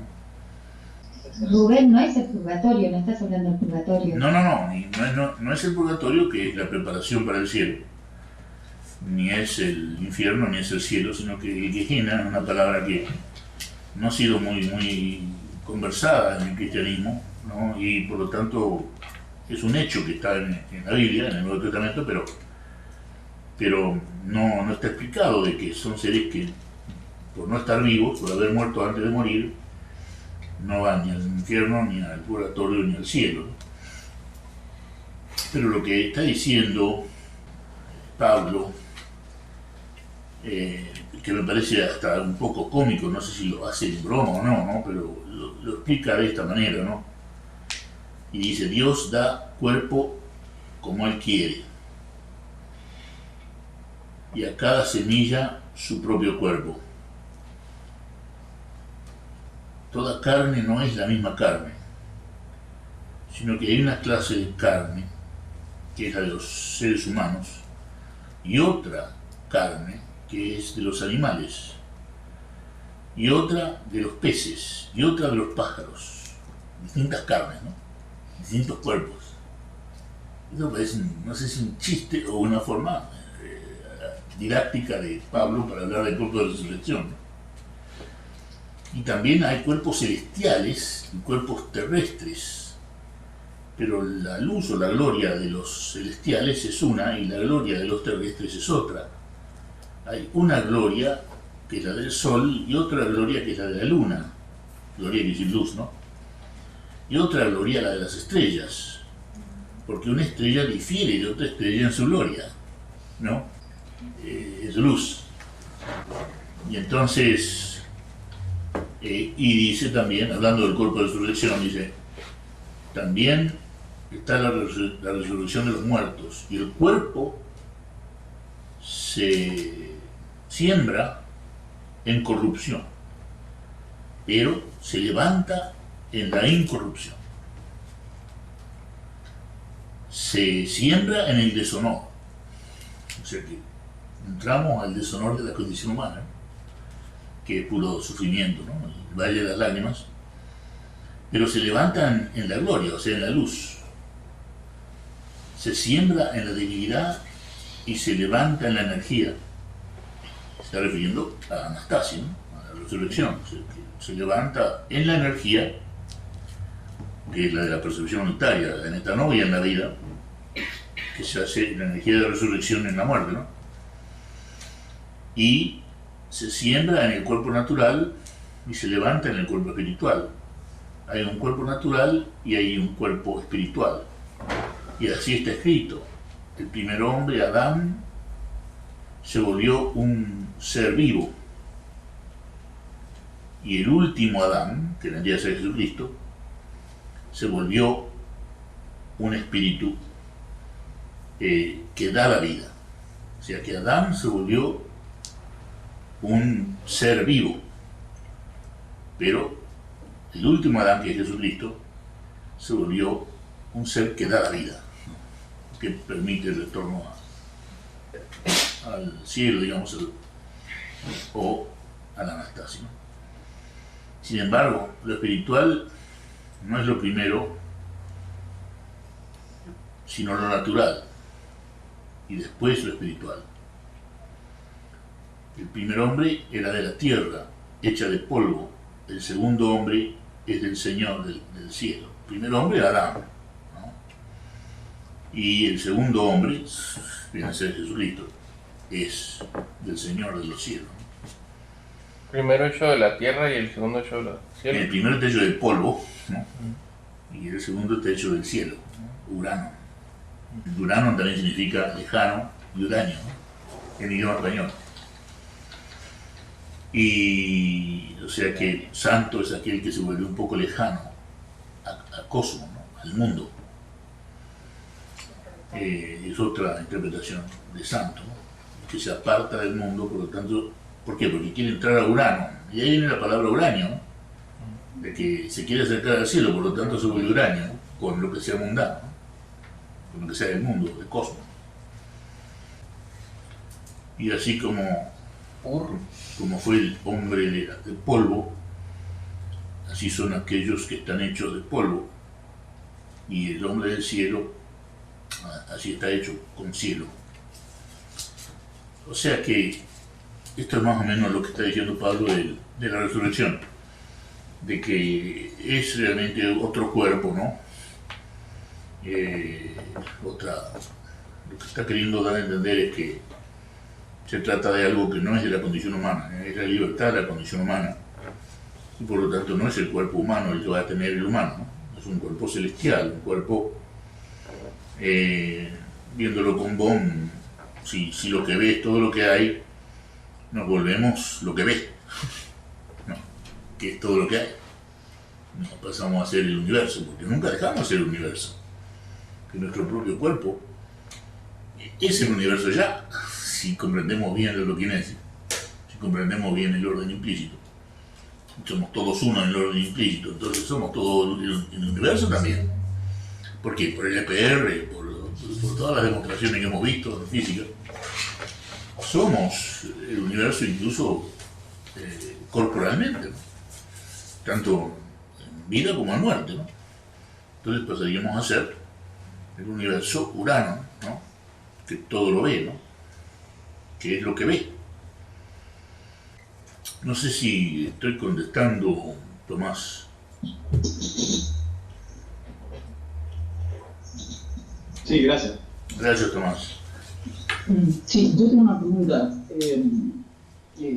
¿La resurrección tendría algo que ver con salir del orden explícito o algo así? Es decir, ¿tiene que ver con salir de la creación? No, es entrar en la creación. Es decir, estamos en un aspecto de la creación, usando mal la palabra aspecto, que es, vamos a llamarle cosmos, ¿no? Y lo que está diciendo con la palabra resurrección, que es anastasis, es estar por encima de cosmos, en el mismo lugar, pero en otro aspecto que es Urano, ¿no? Que es celestial. Y ambos son de la creación, ¿no? Tanto Cosmos como Urano son de la creación. Es decir, ambos son orden explícito. Y el asunto es traspolar. Lo que vos estás tratando de hacer es transpolar, ¿no? El lenguaje bohmiano al lenguaje cristiano.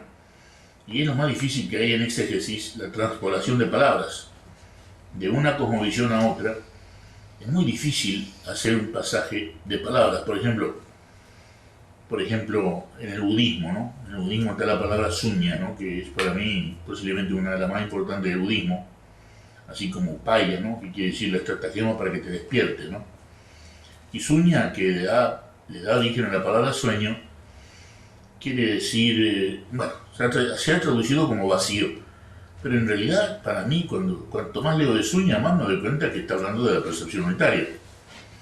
Quiere decir que la mejor traducción de suña sería percepción unitaria, a mi modo de ver.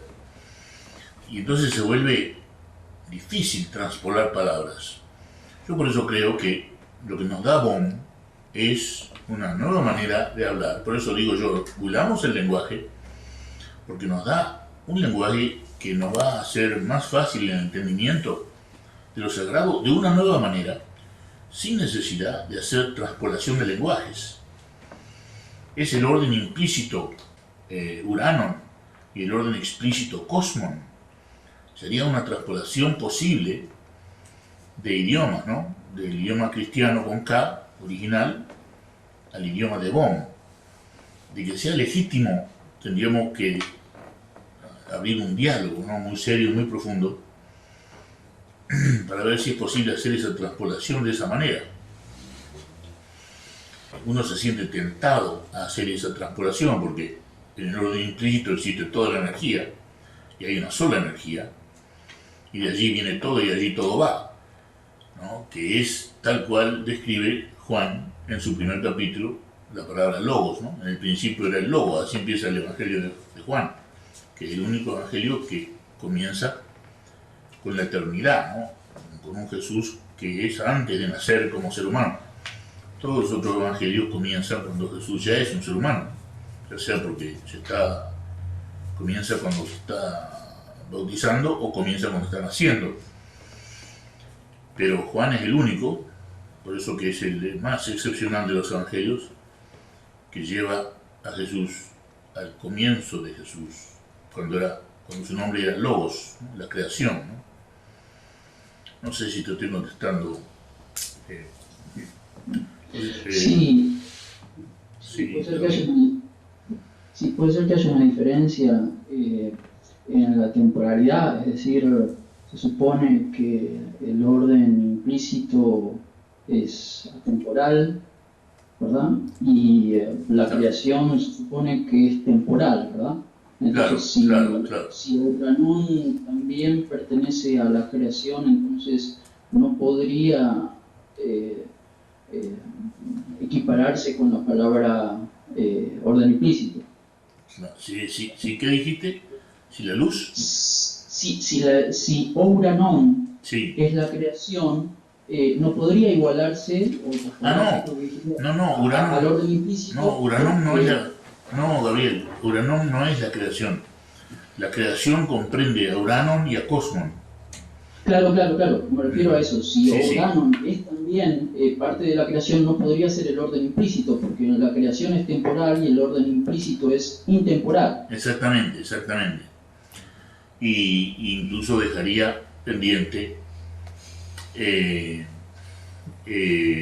que la palabra suelo que usa JK y que se puede traducir como creación, hay un momento en que JK dice que hay todavía algo más allá del suelo, es decir, que hay lugar para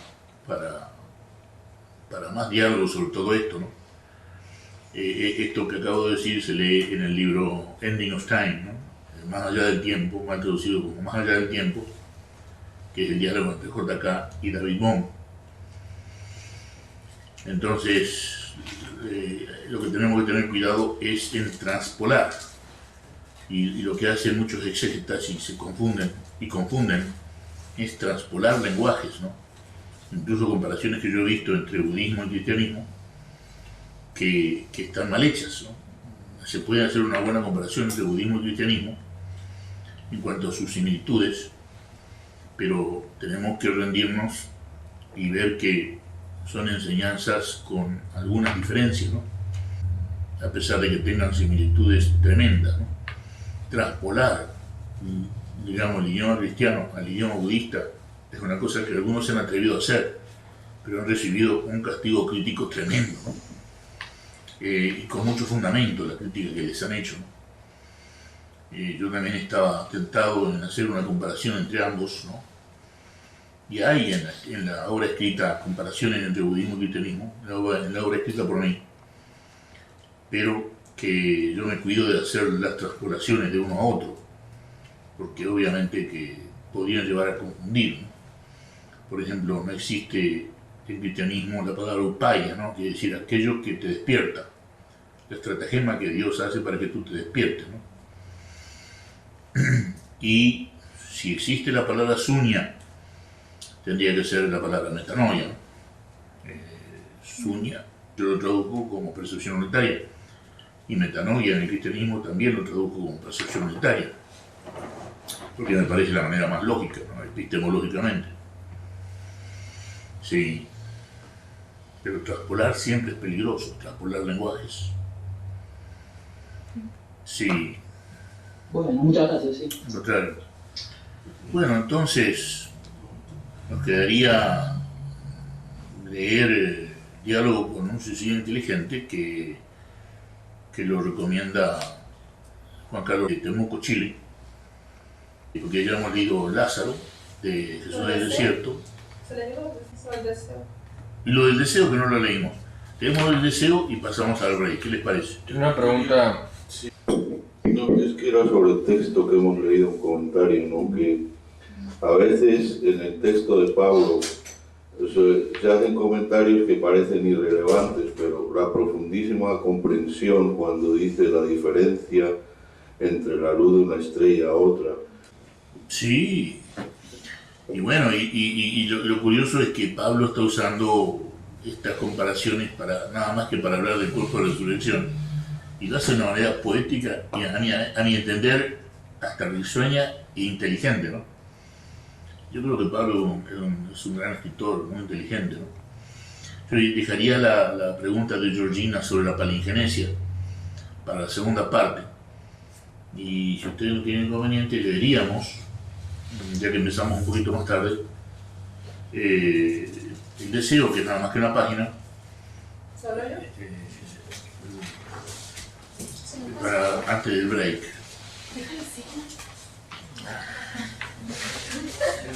Sí, esto fue leído en Chile y también le gustó el comentario que hace sobre esto. ¿Desde el principio arriba? Sí, sí. Dice, no había leído este escrito tuyo sobre el deseo. Está de perlas, como se dice, de algo valioso. Quedaría genial como primera cosa que se leyera en uno de tus libros, como introducción o en la solapa. Con toda la razón le llamaba J. Krishnamurti la joya al deseo. En la comprensión en percepción unitaria de su movimiento, la limitación, estrechez y estupidez que le provoca a la mente, está la esencia de la religión de la energía, la religión de la verdad. Un abrazo. Y dice, hablando del deseo, dice, el deseo puede tener una vehemencia que nos arrastra de manera zoológica, o bien puede ser una obsesión que nos cocina por dentro. Y cuando queremos domarlo, nos arroja de su dorso como un caballo salvaje. Y el pensamiento, con su ley de dualidad hipnótica, clasifica el deseo en bueno y malo. Esto solo complica las cosas para entender el deseo. Agonizamos casi en el placer y el sufrimiento de desear algo. Rezamos, meditamos, hacemos 1000 técnicas de dominio del deseo. Después de haber perdido dinero, energía, tiempo, seres queridos, etc., por el deseo. El impulso animal se vuelve tibia obsesión, pero ambos son deseo. Es urgente no expresar el deseo y verlo en percepción unitaria. Verlo mientras percibimos todo lo perceptible: sonido, color, forma, gravitación al mismo tiempo.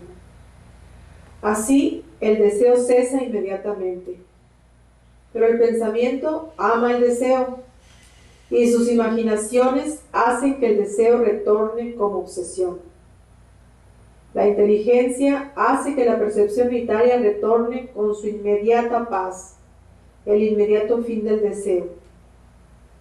Si hemos hecho de la percepción unitaria nuestro único deseo, volvemos a intentar la percepción unitaria y retorno a la paz sin deseo. La inmensa energía del deseo ahora es la energía de la percepción unitaria. Entonces, es posible vivir más y más tiempo en percepción unitaria sin dilapidar nuestra energía en el deseo. El gozo sin motivo que trae la energía de la percepción unitaria es la manera de comprobar que se puede vivir sin deseo y con ventaja.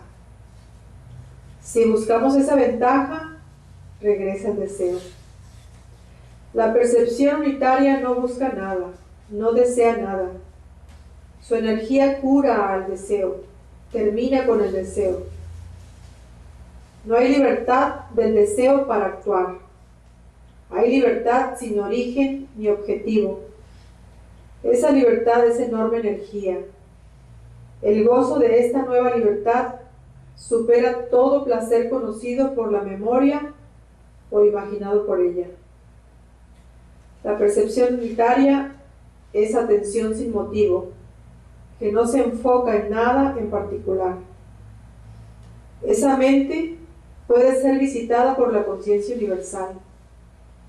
Esa conciencia es incompatible con el deseo de fama, provecho, poder o placer. Esa conciencia no conoce enemigos y no participa en guerras. Un comentario pregunta: el deseo de joya le llamaba acá, ¿por qué? Porque si podemos hacer lo que él proponía, en realidad se produce una energía tremenda, ¿no? Yo lo he intentado y es una energía tremenda la que se produce cuando uno pudo ver el deseo sin expresarlo y sin reprimirlo, ¿no? Es como arder, ¿no? Es como arder y después de eso reaparece si se ha ido o continúa una energía muy, muy grande, ¿no? Yo creo que por eso le llaman la joya Jotacán, que bien visto es una fuente enorme de energía.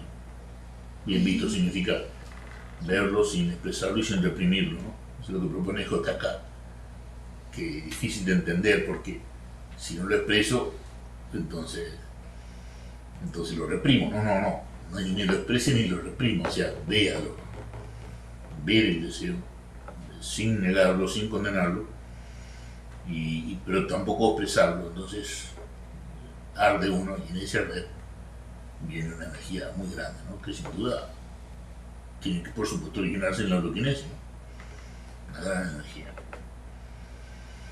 Y bueno, dejamos aquí con la idea de volver unos 15-20 minutos. Rubén, Sí. cuando vos decís de observar el deseo, al principio muchas veces pasa que te sentís una incomodidad espantosa físicamente, ¿no? Absolutamente, absolutamente. Por eso digo que es como arder. Quiero y verlo sin darle expresión es literalmente como quemarse, ¿no? Arder. Y aparece cada 10 segundos. Sí, pero si uno lo ve, realmente desaparece el deseo y le da lugar a una energía pacífica tremenda, que puede ser, es realmente lo que le da al día siguiente, porque esto yo lo he hecho a la noche, y le da al día siguiente una energía maravillosa, ¿no? Que mejora relaciones, es lo que hace la energía, ¿no? Y mejora todo lo que uno hace, ¿no? Es algo muy bello, muy bello. Yo creo que por eso le dice la joya, JK, al deseo, porque verlo no es nada fácil, ¿no? Pero de esa manera que él propone, pero de que trae una energía tremenda, si uno puede hacerlo, como puede, esa energía, sí. Bueno, hacemos un break.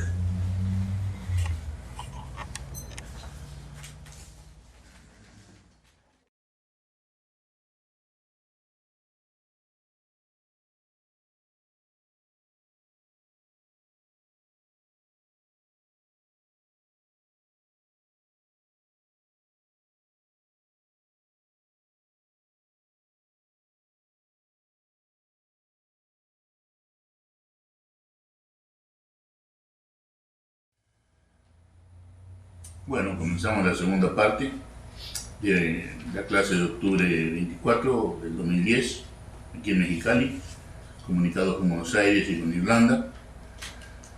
Y hay una pregunta de Buenos Aires que se refiere a la palingenesia. Y es una palabra que dio, por supuesto, y sigue dando mucho que hablar a los teólogos exégetas, porque hay una interpretación que podemos llamarle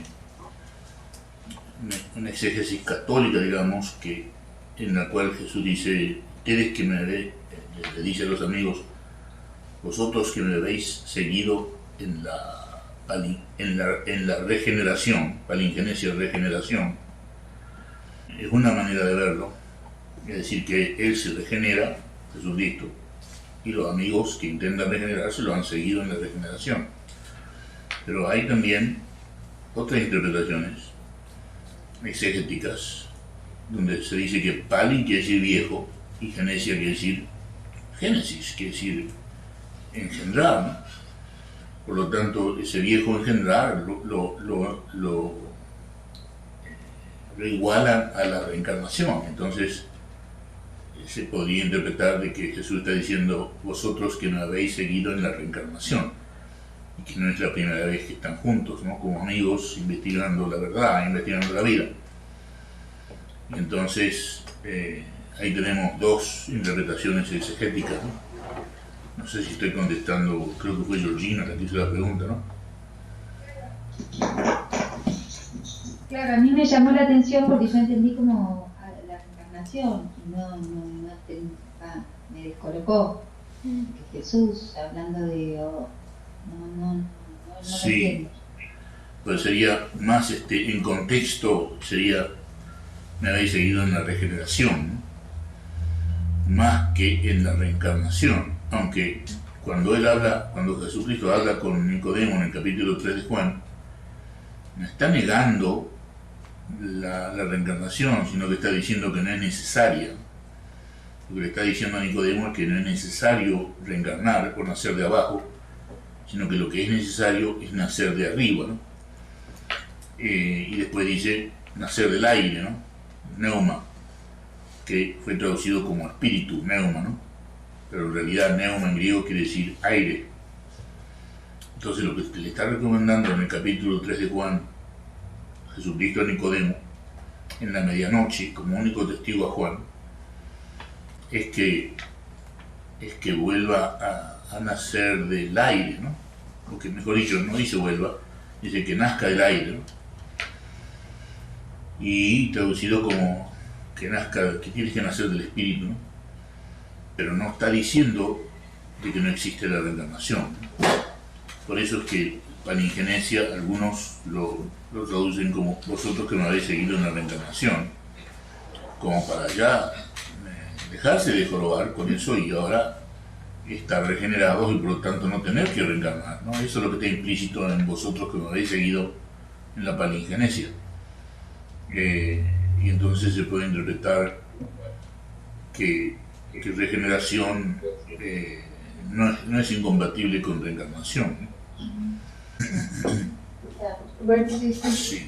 pero tampoco quiere decir que la esté afirmando, aprobando como tal, más bien porque esa creencia de la reencarnación, como se concebía, era pues difundida y conocida en ese tiempo por todos. Claro. Y en ese sentido yo creo que estaba diciendo Jesús, pero no porque aprobara que exista realmente, como Sí. se entiende, ¿no? En ningún lado dice que lo aprueba o lo desaprueba. Ajá. Pero lo que le dice a Nicodemo es que no es necesaria la reencarnación. Eso es lo que le dice. Sí. Que ya podemos despertar y que ya podemos ser libres de la condición humana y que ya podemos comenzar a ser afines con la resurrección. Eso es lo que le está diciendo Jesucristo a Nicodemo en capítulo 3 de Juan, que yo creo que es la cumbre de la Biblia. Y ahora hay un amigo en Temuco, Chile, que comenzó a reunirse allí y leyeron el párrafo que ahora vamos a leer, que es un diálogo con un suicida inteligente. Está en el libro La percepción unitaria, que fue el segundo libro que salió cronológicamente después de Nuevo Paradigma de Psicología. Y no sé si quieres leerlo. Vamos a leer el diálogo con un suicida, ¿no? Inteligente. Es diálogo número 18 del libro La percepción unitaria. Interlocutor. ¿Qué relación tiene la sincronicidad con el orden implicado? Veo que tiene allí su origen, pero quisiera entenderlo mejor. Rubén Rima González. No lo entienda mejor, entiéndalo bien. La sincronicidad es el reflejo de la holoquinesis en el orden explicado. Quizás sea mejor decir que es la manifestación de lo implicado. Ahí las palabras. La realidad conocida tiene su fundamento y su sustento en la holoquinesis. ¿Lo ve? Interlocutor. Sí, claro. Después de escuchar su charla en el Ateneo de Caracas y haber tenido un diálogo a solas con usted que duró como 2 horas, veo que la sincronicidad se expresa simbólicamente en el orden explicado de los fenómenos. Rubén, ¿por qué simbólicamente? ¿No ha visto cómo se manifiesta en los hechos? La holoquinesis, que es inferible de los hechos, juega un rol básico en el drama de la existencia toda, incluyendo las guerras, las revoluciones, la represión, el hambre, la confusión, la deforestación, la contaminación ambiental, la falta de educación real y el colapso global de la civilización industrial. Por eso es tan importante la percepción unitaria, que es el contacto psicológico con la holoquinesis, o si usted quiere decirlo de otra manera, la percepción unitaria es la conciencia en la holoquinesis. Interlocutor. Pero la familia y el trabajo diario, la rutina, hace que se pierda la percepción unitaria y el contacto con el sustento de la vida y la creatividad. Rubén, eso es lo mismo que decir que la verdad y la responsabilidad están fuera de mí mismo. Interlocutor. Pero es cierto que uno está atrapado en leyes, hábitos, costumbres, juicios, ideas, obsesiones, creencias, reacciones emocionales, conductas y predilecciones, ¿no es así? Sí, pero todo eso surge del orden explicado de la mente, no percibido unitariamente, sino fragmentariamente. La percepción unitaria es el fin de la trampa, el fin del corral. Me refiero al corral de la obsesión, la reacción, la predilección, etc. Usted y su novia se van a separar cuando no vean la paradoja en vuestra relación. Cuando el miedo, la rabia y la tristeza, no vistos juntos en percepción unitaria, se coman al sexo y el amor en la pareja, por ponerle un ejemplo. Interlocutor, claro, no somos creativos y creemos que hay una sola manera de comunicarse. Rubén, ¿la conocen? Interlocutor, la conocemos. Rubén, ¿y habrá otra? Interlocutor, intuyo que sí, pero... Rubén, esos son cuentos. En los hechos habrá una manera unitaria, amigable, fresca, pacífica, gozosa, espontánea de comunicarse sin las reacciones del miedo, la rabia, la sospecha y la tristeza.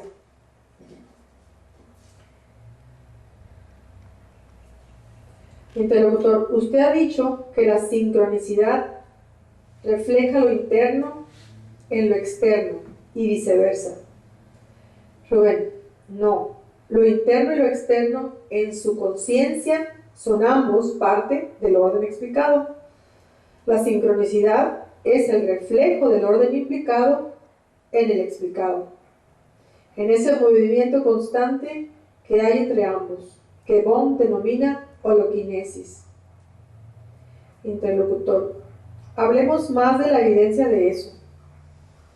Rubén, usted sabe que un maestro habló de la evidencia 2000 años atrás de una manera tan clara que no puede ser mejorada.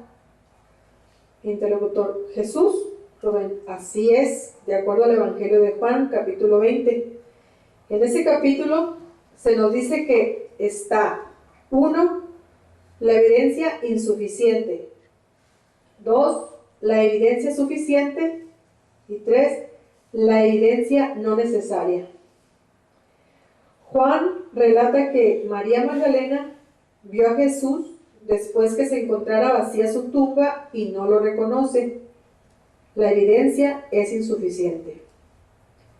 Tomás el Mellizo, uno de los 12 apóstoles, una semana más tarde, considera que la evidencia es suficiente solo cuando mete los dedos en los orificios de las heridas de las manos de Jesús. Jesús le dice, aunque no haya evidencia, es suficiente. La evidencia no es necesaria. Usted me escuchó relatar mi conversación con Jiddu Krishnamurti y Bohm, donde Bohm afirma que el 90% de los fenómenos de la materia y la energía son invisibles. La holoquinesis es invisible, pero es experimentable solamente en percepción unitaria. En usted ya mismo, sin futuro. Quizá no haya evidencia de lo más importante de la existencia, excepto la propia evidencia de los hechos en percepción unitaria. Interlocutor. Y usted dice que ese es el fin del conflicto, el fin de la tristeza, y por eso le ruego que exploremos más de este tema. Rubén, se pueden explorar con las palabras hasta donde las palabras pueden. Luego hay que observar los hechos en percepción unitaria a cada instante. ¿Hasta cuándo vamos a exprimir el limón de las palabras? Interlocutor. Yo he contemplado el suicidio. Todo me parece insignificante. Todo me parece degradado, mediocre y corrompido. Rubén. ¿Y qué quiere usted ver? ¿Quiere usted ver lo invisible o no? Interlocutor. Mi conciencia reduce todo a lo explicado. Rubén. Y a lo explicable. ¿Habrá algo implicado? Cuando usted habla de un nuevo paradigma psicológico, usted intenta explicar lo implicado. Al hacerlo, crea dificultades de comprensión idiomática, porque usa las palabras con un nuevo significado y cambia el significado de viejas palabras, como ocurre en cualquier revolución, en este caso una revolución o amplia comprensión psicológica. Paradojalmente entonces se fragmenta nuestra comunicación cuando yo entiendo de la vieja manera o no quiero entender la nueva. Rubén, vayamos entonces más allá de la comunicación. Entremos en comunión, en percepción unitaria, escuchando todo ya, por un momento, sin palabras. Si hay esa comunión, ambos tocaremos, por así decir, lo implicado al mismo tiempo. Y entonces podremos, como dice Bohm, vino nuevo en odres viejos. En percepción unitaria se genera orden. Un orden no secuencial, no gradual.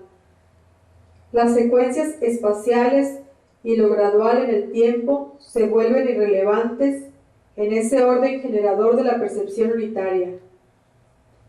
Interlocutor. Usted está repitiendo, en otras palabras, que ya puede existir el orden, pero yo elijo el desorden con mi percepción fragmentaria. Rubén, no es que ya pueda existir el orden ya existe. Usted se ha desconectado de ese orden introduciendo el tiempo, lo gradual o lo secuencial en su observación. Usted sabe sus métodos, técnicas, comparaciones, etc. El orden generador existe en la naturaleza, la mente y la sociedad, pero nosotros introducimos el desorden al fragmentar o dividir ese orden generador.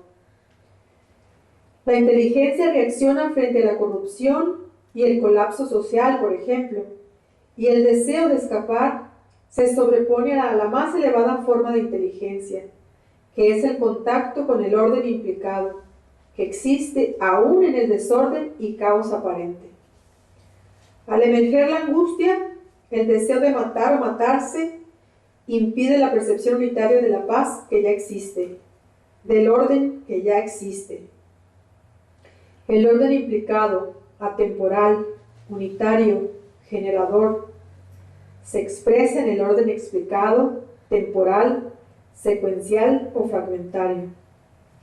Es este fragmentario orden el que ve el suicidio o la guerra como una solución. ¿No está claro? Interlocutor. O bien uno puede llegar a sobrevivir en ese orden fragmentario creyendo que eso es todo lo que hay.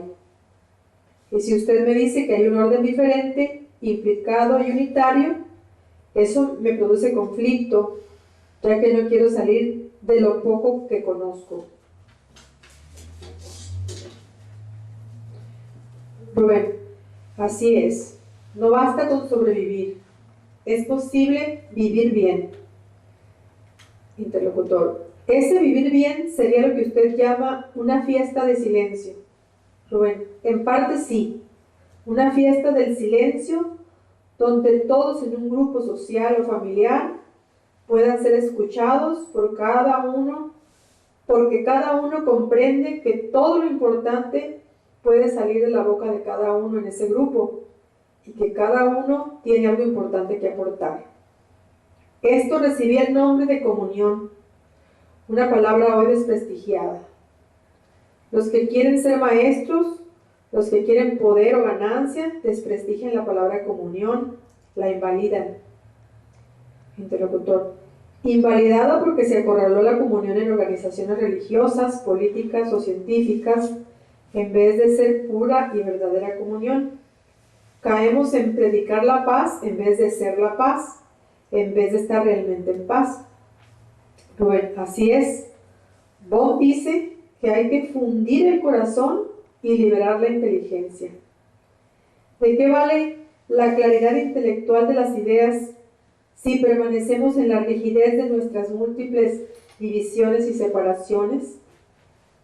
Krishnamurti me ha dicho que la percepción unitaria es solo el comienzo necesario del contacto real de la mente con lo trascendente, con aquello que no puede pensarse ni explicarse. Eso es así, y ahora lo recuerdo.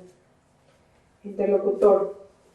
Quizá mi cerebro reptiliano ya no puede cambiar sus estructuras generadoras de predilecciones, violencia, odio, temor, sospecha, condenación, angustia, ansiedad, tristeza y fugas. Rubén, mente y cerebro son dos aspectos explicados de la holoquinesis, y está generando materia molecular y energía cuántica varias veces en un mismo instante y en un mismo lugar. Si usted comprende esto, ¿cómo puede decir que las estructuras cerebrales en donde surge la violencia y la tristeza no pueden cambiar? Es que están cambiando varias veces en cada segundo. La pregunta entonces es, ¿qué es lo que le da continuidad a la violencia, que a su vez surge de algo que está en constante y veloz cambio? Interlocutor. Es lo que usted me decía antes. El remolino continúa en el río hasta que se vuelve uno con el río. Rubén, así es. Pero eso es una bella metáfora. La realidad es la violencia y la tristeza que le hacen pensar en matar y matarse, ¿no es así? Es fortuito que esa violencia se vuelque hacia los demás o hacia uno mismo. Lo relevante es cómo se va percibiendo o sintiendo esa violencia. ¿Lo siente usted en percepción unitaria o fragmentaria? Interlocutor. Antes de saber diferenciar entre ambas y de decidirme a vivir en percepción unitaria, como usted dice, tengo que sentirme vivo. Rubén. Dejar de ser un zombie. Interlocutor. Dejar de ser un zombie, así es. No puedo saber qué significa la vida si no sé primero qué es estar vivo. Rubén, es estar en percepción unitaria, descansando de sus ideas y creencias, tomándose vacaciones de su rabia y su tristeza, dejando su trabajo, su tabaco, su televisión, su alcohol y su teléfono por unos días por lo menos. Déjese descansar en el vacío por unos días. Vea qué es vivir en percepción unitaria. Vea qué es vivir. Interlocutor. Usted dice que cuando salgo del vacío me vuelvo un zombie, que fragmento mi energía, que es mi vida, que la gasto en la oficina, en llamadas telefónicas, que ocultan desesperación, o que me acorralo en el televisor. Rubén, o enojándose con alguien, o entristeciéndose por algo para creer que está vivo. Pero esa rabia y esa tristeza le muestran a usted su estado de zombie, lleno de pasado.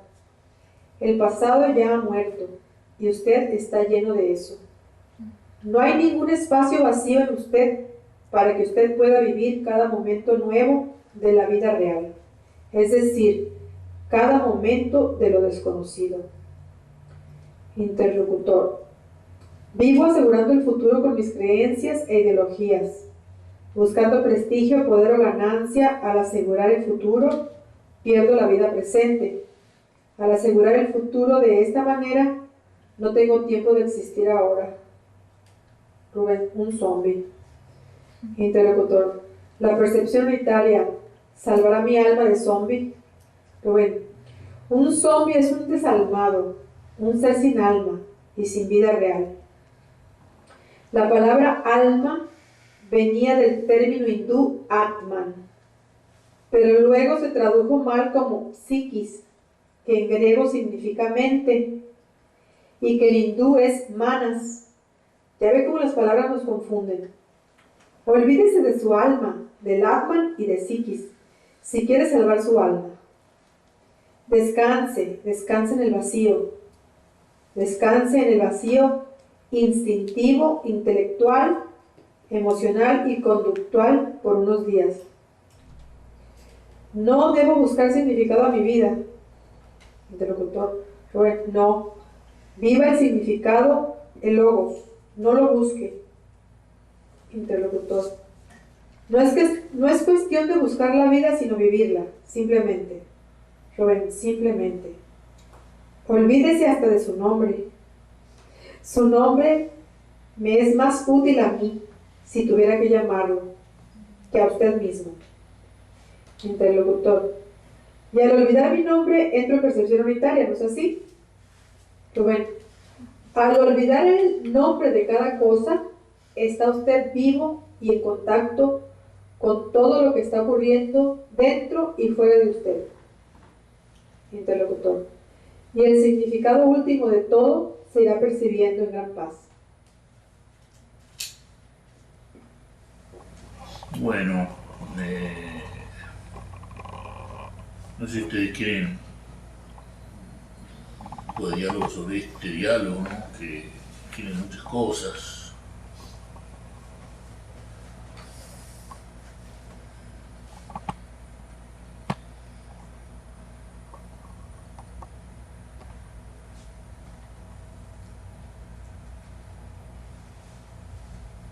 Entre otras, de que yo he pensado en el suicidio, dice, solución final, ¿no? Es decir, cuando en Europa Central se habla de la solución final, ¿no? De todos los problemas europeos, ¿no? Y que la solución final comienza con la guerra, ¿no? Es decir, es como si no hubiera otra cosa que el suicidio como solución final, ¿no? Y parece que fuera un hábito de la mente humana, ¿no?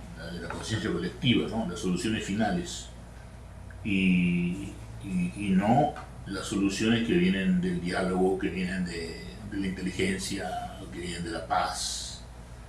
Yo digo que si no hay la paz de la percepción unitaria, lo dije al principio, no vamos a hacer más que, cualquier cosa que hagamos no va a ser más que desastre, mayor desastre que hay. Y eso lo veo cada vez con más claridad. Y entonces las soluciones finales, la primera cosa que se tiene que eliminar del hábito de nuestro pensamiento, ¿no? La solución final de la pareja tiene que ser el divorcio, porque si me dice algo que no me gusta, bueno, se acabó, ¿no? Y así, todas las soluciones finales son precisamente eso, ¿no? Maneras de solucionar las cosas de una manera extrema, y no de una manera racional, dialogada, pacífica. Eso es una de las cosas, podemos decir, centrales de este diálogo. Y se menciona la solución final, ¿no? Creo, ¿no? Como un hábito de pensamiento, de que vamos a darle solución a esto finalmente. Es decir, en el Imperio de Austria empieza a usarse la solución final con los gitanos. Bueno, roban niños, o sea, la solución final, matemos a todos los gitanos. Y entonces la emperatriz de Austria les regala a los gitanos, para no caer en esa solución final genocida, les regala a cada gitano una casa. Y los gitanos, como tienen también un hábito de pensar y de vivir, ponen a las vacas en la casa y ellos viven afuera. Entonces, está en la historia eso de Europa, algo que a mí me sorprendió muchísimo. Y eso muestra el elevado concepto que tienen de los que viven en las casas. Sí, exacto. Pero yo creo que los gitanos lo hicieron como acto de dignidad, ¿no? Si ustedes nos regalaron una casa, como que nosotros no sabemos vivir en casa, y no es que hemos elegido una vida itinerante, ¿no? Como forma de vida. Entonces ellos se vengan de esa manera, ponen las vacas en la casa. Fue un acto de dignidad étnica contra la emperatriz, ¿no? Pero en la historia europea es como una mancha sobre los gitanos. Ahora, no sé si habrá otro comentario sobre este diálogo. Pregunta, comentario. Lo que tiene este DPD comparado con el anterior es que ha habido menos preguntas. Por eso hemos ido más rápido y hemos completado el programa de manera más rápida.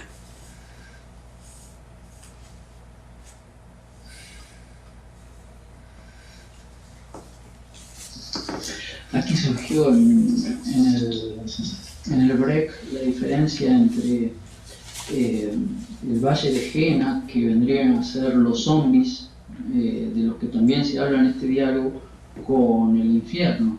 Sí. Jena quiere decir la destrucción completa del ente, ¿no?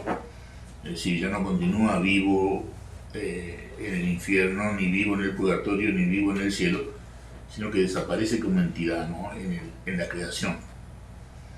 Ese es el lugar del Gehenna en la enseñanza cristiana, que no se comenta mucho y que muchas veces se interpreta como infierno, pero en realidad es otra cosa. Es como un cuarto estado post-mortem, ¿no? Quiere decir la extinción total. Sí, no es necesariamente el infierno, donde el ente continúa, ¿no? El ser continúa vivo en el infierno, digamos. Sí. ¿Es posible la extinción total? Claro, eso es lo que está implicado en la palabra Gehenna, ¿no? Que era precisamente, la palabra viene de la geografía de Palestina del año 0,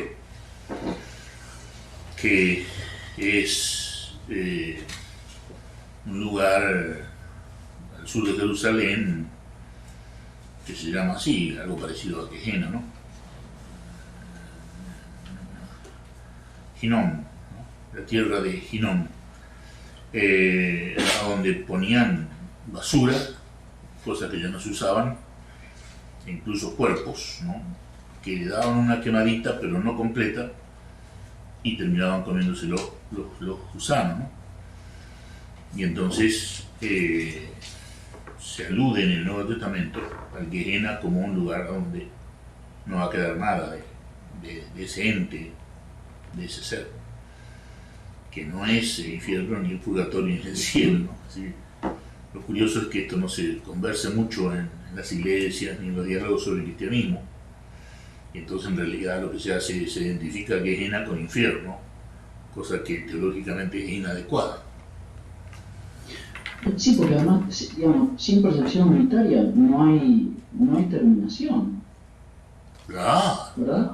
Claro, continuidad. Continuidad de qué? De eso que se llama yo, que es el, digamos así, la destilación de la conciencia colectiva que J.K. le llamaba the stream, ¿no? El torrente. Se destila la conciencia colectiva en Rubén, digamos, o en cada uno de nosotros, y eso es lo que continúa, ¿no? Sí, y parece que continúa según el mismo The Stream, ¿no? Aún después de la muerte, ¿no? En forma de fantasma, ¿no?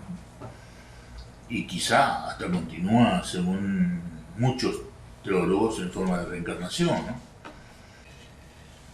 Quiere decir que la continuidad es, digamos así, como el castigo de no comprender la palabra metanoia, ¿no? Que es, a mi entender, traducible como percepción unitaria, que Jesús parece que menciona en griego mismo, griego koiné mismo, y que quiere decir vayamos más allá de todo lo conocido, ¿no? Si no lo hacemos en vida, no establecemos la afinidad con Anastasis, que es la resurrección, y por lo tanto se continúa como fantasma o como reencarnación, ¿no? Eso es lo que está implícito para muchos teólogos. A pesar de lo que ya hemos conversado con Cecilia aquí hace un momento sobre la reencarnación en la época de Jesús, ¿no? Era una creencia, por supuesto, muy arraigada en todos los pueblos de Oriente, empezando por los judíos y los árabes, y no hablemos de los hindúes y los otros pueblos de Oriente, ¿no? O sea que existía como creencia, y todavía sigue existiendo, sin duda, ¿no? Entonces yo adquiere una dimensión exegética tenebrosa, porque sería la destilación del torrente, ¿no? La destilación de todo lo que ha pensado la humanidad en los últimos 2 millones de años, ¿no? Y de ahí, de esa conciencia colectiva que tiene casi 2 millones de años, se destila en cada nacimiento un Rubén. Es decir, se destila es que sale un poco, pues. Se destila, o sea, se filtra, ¿no? De esos 2 millones de años de pensar sale un conjunto de pensamientos que es Rubén, ¿no? Esa sería una interpretación exegética del yo. Aunque el yo, desde el punto de vista psicológico, es algo que aparece a los 2 años de edad, pero simplemente porque antes a lo mejor no lo puede estructurar y expresar, ¿no? Porque no tiene todavía el aparato de fonación completo, ni el sistema nervioso completo, pero apenas lo tiene ya aparece yo, ¿no?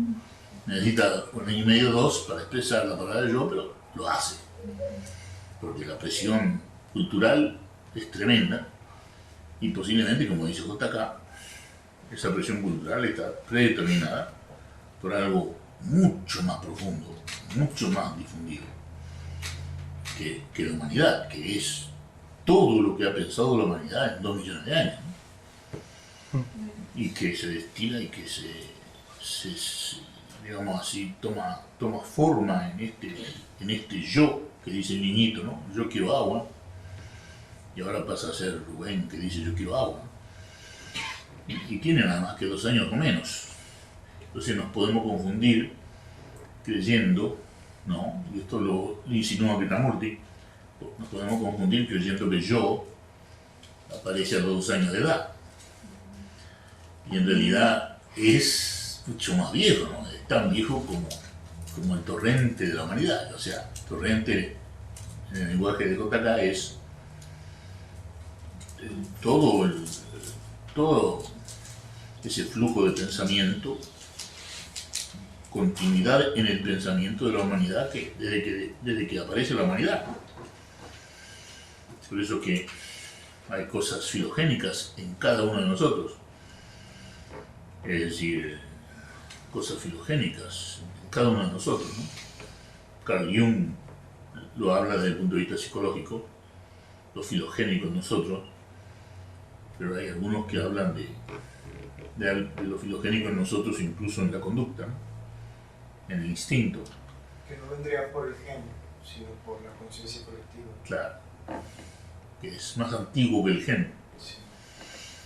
Y que la muerte le llama el torrente, ¿no?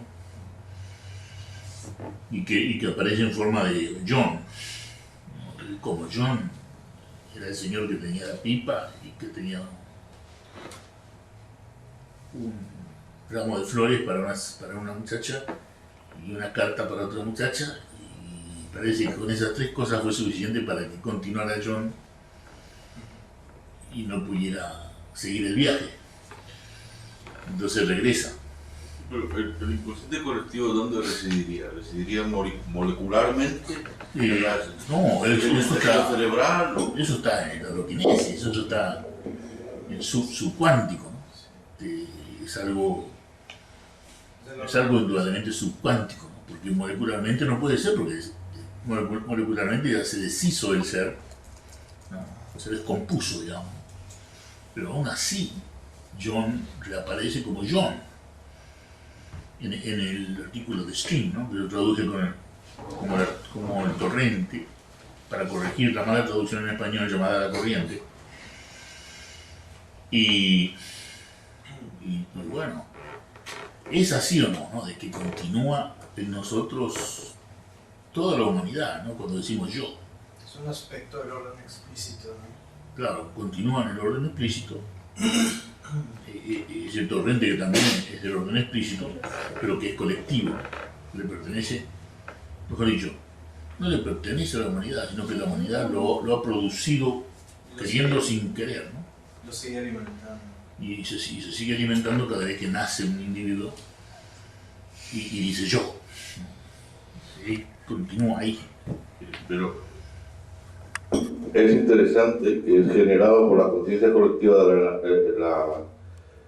la humanidad, pero se concibe a sí mismo como individuo separado. O sea, la naturaleza misma del yo es que yo soy un individuo separado, cuando su verdadera naturaleza, ahora que hablábamos de dónde reside,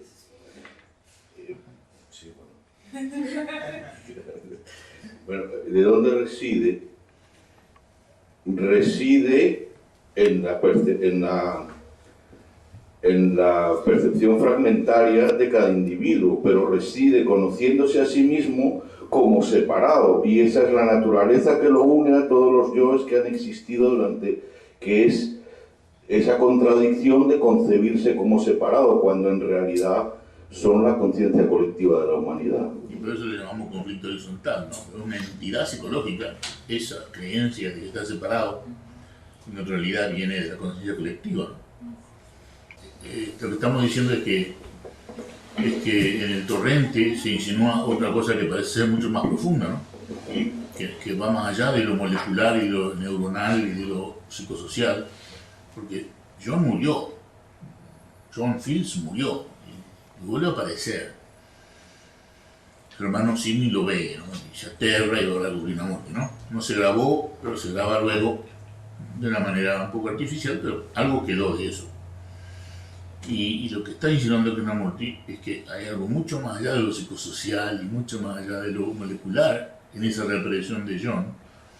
Yo diría más allá incluso de lo energético, porque ya no está nada de eso de John, sino que es algo que continúa posiblemente los aspectos cuántico y subcuántico. Tal vez tenga relación con lo morfogenético, pues, o sea, en ese sentido. Sí. O sea, es funcional, pues, en algún sentido. Tal vez todas las especies lo tienen, ¿no? El torrente para que puedan seguir haciendo lo que hacen, su conducta. Pero parece que la rata Wister lo tiene, según los experimentos de McDougall, Crew y Agar en Australia, ¿no? Obviamente, casi a principios del siglo XX, están investigando la rata Wister, estos tres investigadores, uno en Harvard, Estados Unidos, otro en Escocia y otro en Australia, y descubren que las ratas tienen el mismo conocimiento, o sea, son una, la rata Wister, ¿no? Nunca tuvieron contacto genético entre ellas. Entonces, obviamente que hay una conexión en el orden implícito, que no era la intención de los investigadores, ¿no? Encontraréis, pero por sorpresa, alguien investiga esta investigación, mirá qué interesante, ¿no? Alguien investiga esta investigación a la luz de Bohm, porque Bohm trae mucha luz, y como dijo Thomas Kuhn, cuando aparece algo nuevo, no solamente vamos a ver cosas nuevas, sino que vamos a ver todas las cosas viejas de una manera diferente, como lo que estamos haciendo con la exégesis, ¿no? Obviamente que es otro Jesucristo que estamos conociendo con la exégesis ortokinética. Y ahí me resulta mucho más suave, mucho más cómico, mucho más amigo, ¿no? Este Jesucristo que conocí con la loquinesis, que es el que me enseñaron cuando era chico, que yo lo tenía a Jesucristo como un castigador, ¿no? Y parece que es otra cosa, pero y en el caso del John que continúa, ¿no? El fantasma que continúa, parece que es, si viene del torrente, ese torrente tiene que estar mucho más allá de lo psicosocial, mucho más allá de lo molecular y mucho más allá de lo energético, en aspectos mucho más sutiles de la realidad, ¿no? Porque no tiene ninguna de esas cualidades, ¿no? Ninguno de esos aspectos tiene el John fantasma, ni psicosocial, ni molecular, ni energético. Tiene una semejanza con lo que llamaban los registros akáshicos, ¿verdad? Sí, claro, donde se conserva todo el conocimiento, ¿no? De la humanidad. Pero claro, todo eso son posiblemente buenas ideas que salían, ¿no? Sí, podría ser. Y como decía Platón, ¿no? Si el pensamiento es divino y las ideas son divinas, cualquier idea es divina y es verdad. Pero resulta que ahora nos dicen de que si tú le dices al agua que es linda, vas a tener cristales lindos, y si le dices que es fea, vas a tener cristales feos. Y lamentablemente no es verdad, a pesar de que es una idea maravillosamente bella, ¿no? Pero no es verdad, no es demostrable. Entonces, como idea maravillosa, lo mismo que el registro acásico, idea maravillosa, pero lo que estamos viendo ahora, con este análisis de la investigación que hacen tres personas, ¿no? En el torrente, que son Nissim Balil, JK y Naudé, que están investigando lo que pasó con John.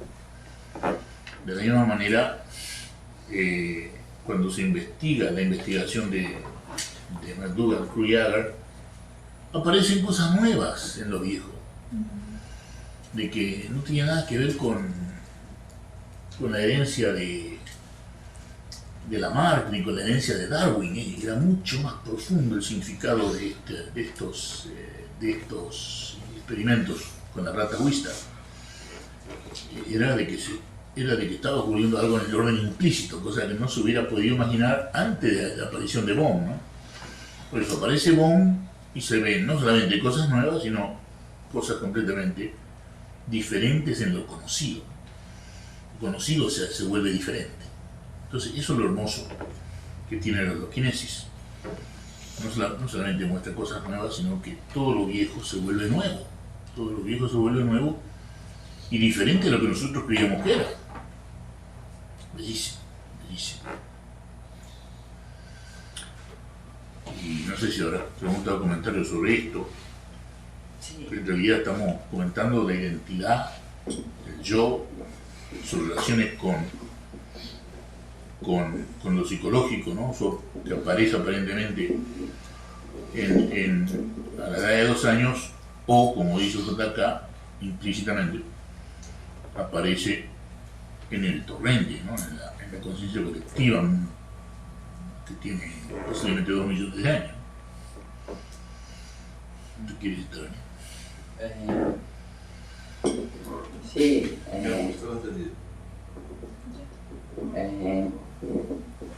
Algunas veces, cuando, por ejemplo, en mí surge una pregunta con relación a la percepción unitaria, algunas veces surge que en la profundidad del silencio plantear que surja esa pregunta.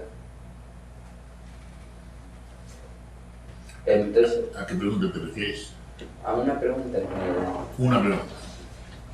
Y al percibir como esa pregunta, algunas veces llega la respuesta. No sé cómo ves tú eso. No, es tremendo. Lo que estás diciendo es tremendo porque yo lo he vivido muy fuerte acá, que lo invito a caminar. Me invito a caminar con él, ¿no? Que se estaba preparando para caminar y él me dice, vamos a caminar en silencio, ¿no? Pero,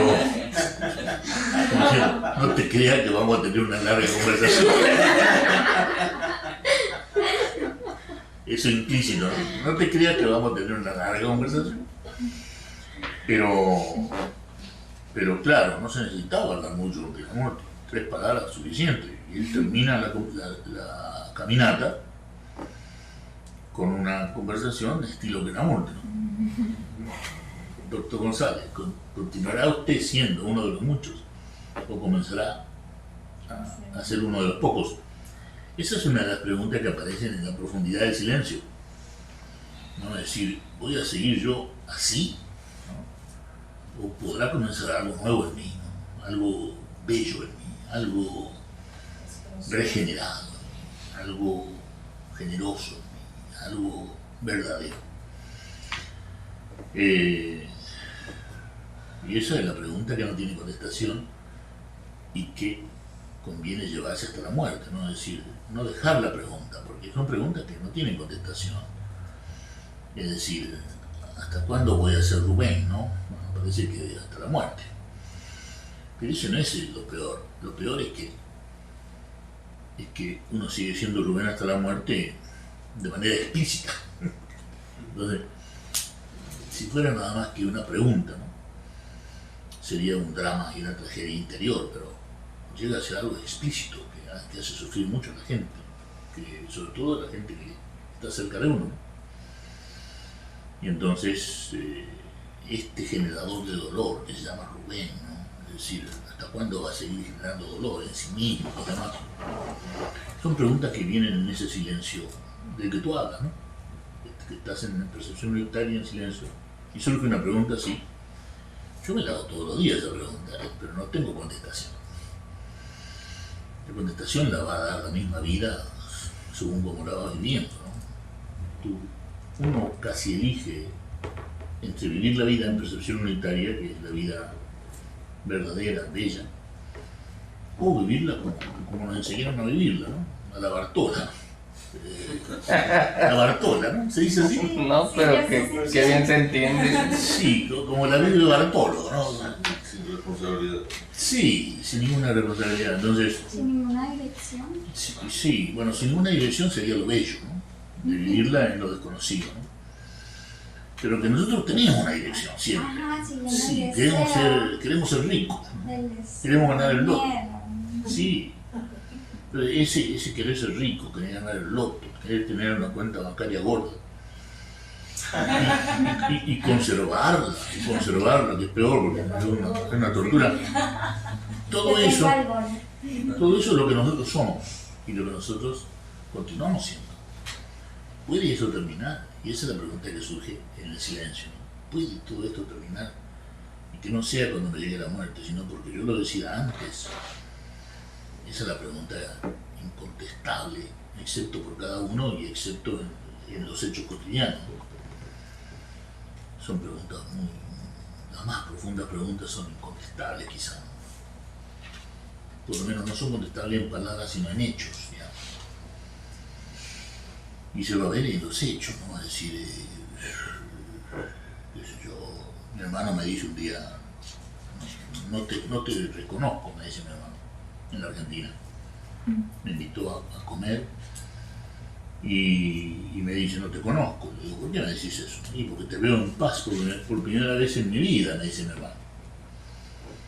Y él nunca me había visto en paz, porque él no había visto lo que había pasado conmigo con JK. Y entonces yo vuelvo, después de muchos años, me invita a comer y dice, no te conozco. Y bueno, fue una de las cosas más bellas que yo escuché en mi vida. Que mi hermano me diga que no me conocía porque me veía en paz, que nunca me había visto en paz, porque nunca yo había estado en paz. Y entonces, yo creo que así se conoce, así se responde la pregunta, ¿no? Porque alguien te dice que estás en paz o porque tú ves que estás haciendo algo que es bello sin haberlo planeado, ¿no? Y entonces estás viendo de que hay una transformación. Pero no creo que tengas respuesta en palabras, ¿no? Es algo, las preguntas profundas no tienen respuesta en palabras. Vamos a seguir siendo lo que siempre fuimos, como la mayoría de la gente, o vamos a comenzar a hacer algo completamente diferente, como muy poca gente lo ha sido, como un Jesús, como un Buda, como un JK, ¿no? Es decir, esa pregunta se responde en los hechos de tu vida, ¿no? En los hechos de tu vida. Sí. Sí. No sé si habrá otra pregunta o comentario. Yo. Ahorita se me ocurre cómo la salida no es salir, ¿no? Es la percepción unitaria. Entonces, traemos más niños y continuamos con esta idea con los niños y continuamos con el torrente dándole continuidad a todo esto. Y como hace unos días que lo recordamos de que no necesitamos más gente. Lo que necesitamos es la percepción unitaria. Y gente más buena, no más gente. No más gente. Y bueno, sí. Sí, y bueno, pues también tiene que recordarnos eso, que no es del nacimiento desde la vagina. Tiene que ver con todo lo que hemos visto, todo lo que Jesús decía. Sin duda. Que si está ahorita el pasto, no recuerdo cuál es la... Bueno, cuando lleva la María Crucis. Así es. Sí, que lloran las mujeres. Ajá. Y no sé si tú lo recuerdas mejor que yo. Hijas de Jerusalén, no lloren por mí, lloren por vosotros y por vuestros hijos. Hijas de Jerusalén, no lloren por mí, lloren por vosotras y por vuestros hijos, porque el día llegará en que dirán, benditos los pechos los pechos que no amamantaron y los úteros que no parieron. Y los úteros que no parieron. Lucas capítulo 23. Es la urgencia de que basta. Y basta el pensamiento, ¿no? Que es el que le da continuidad a la conciencia colectiva. Alimento. Alimento. Sí, sí. Sí. Ayer fue que tomé mucho mate cocido, bueno. Cuando tomo mucho mate cocido me pasó en casa de Alba y me pasó anoche. Creo que había tomado por lo menos 4 tazas de mate cocido y tuve un poquito de dificultad en dormirme. Y estaba viendo, ¿no? la agitación del pensamiento, ¿no? Antes de dormirme, y hasta que me doy cuenta y digo, bueno, esto tiene que terminar, todo este pensamiento, ¿no? Este penserío, tiene que terminar. Y entonces cuando veo eso, y entonces se aquieta el pensamiento, recién me duermo. Pero es bueno verlo, ¿no? Cuando uno está pensando mucho, darle fin, no dejar que continúe mucho porque es muy, muy autodestructivo. Darle fin implica percepción unitaria, ¿no? Porque no le puedes dar voluntariamente fin al pensamiento. Percepción unitaria. Sí. Vendría siendo el último acto inteligente. Exacto. El último acto inteligente del pensamiento, es decir, basta ya, hasta aquí. Sí. Ahora empezar a escuchar. Pero lo que tenemos es, digamos, en la cultura,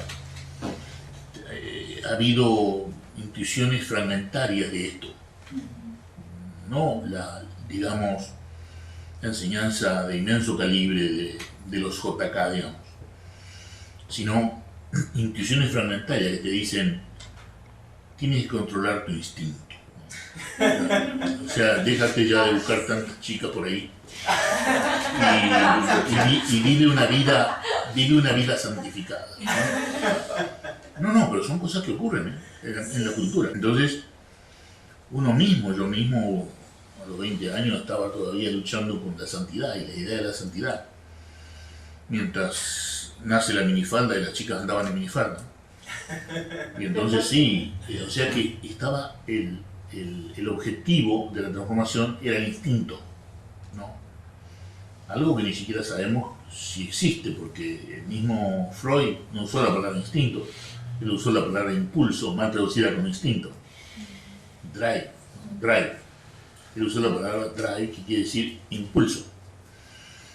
Entonces, no es ni control de los impulsos ni el control del instinto lo que tenemos que hacer. Tampoco se trata de control de las emociones, ni de controlar tus emociones porque está fuera de control, ¿no? Y si está fuera de control, tu afinidad con el caos es tremenda. Bueno, hay una película que se llama Fuera de Control, a donde se dicen estas palabras, exactamente las mismas. Tú estás fuera de control, ¿no? Y tienes afinidad con el caos. Y no es eso, no es que haya una afinidad con el caos solamente, y no es que tengamos que ver las emociones, controlar las emociones y no verlas. No se trata de controlar el instinto, sino de ver el deseo. Y después están el mayor número de sugerencias para la transformación es a nivel intelectual. Y tienes que empezar a pensar de manera diferente. No puedes seguir pensando igual que siempre. En espiral. Sí, bueno, la Revolución Francesa habla de libertad, igualdad y fraternidad, pero era muy intelectual. Y hablaban de igualdad económica y todo, pero era tan intelectual que terminó en lo que se llamó el reino del terror, donde caían las cabezas, la misma cabeza de Robespierre cayó, que fue el alma de la Revolución Francesa. Tenía 34, 35 años y lo decapitaron. O sea que fue una revolución intelectual, no bajó de allí, no bajó del aspecto psicosocial, ni siquiera entró en el aspecto molecular. Lamentablemente, ¿no? Porque querían la igualdad económica, querían la fraternidad, querían la libertad del ser humano. Pero era nada más que intelectual la cosa. Y entonces está el deseo de cambiar las cosas nada más que con el pensamiento. No, así no es. O, lo más común, a ver si cambias tu comportamiento, ¿no? A ver si dejas de portarte de esa manera. Y entonces, ¿qué?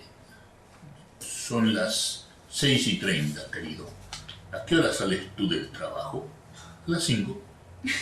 Son las 6:30. ¿Qué has hecho desde las 5 hasta las 6:30?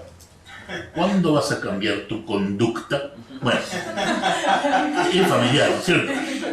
Es familiar porque lo vemos en la pareja humana, ¿no? Es decir, el control mutuo ¿de qué? De la conducta. Que creemos que controlando nuestra conducta o la conducta del otro, sobre todo el más querido, está todo solucionado. Qué equivocación tremenda.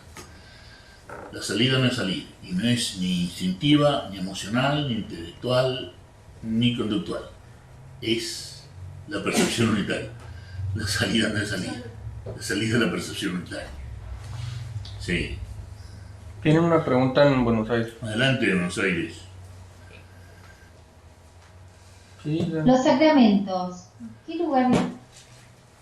Bueno, los sacramentos nacen con la Iglesia Católica, pero ya por el año 500 o 600 después de Jesucristo, ¿no?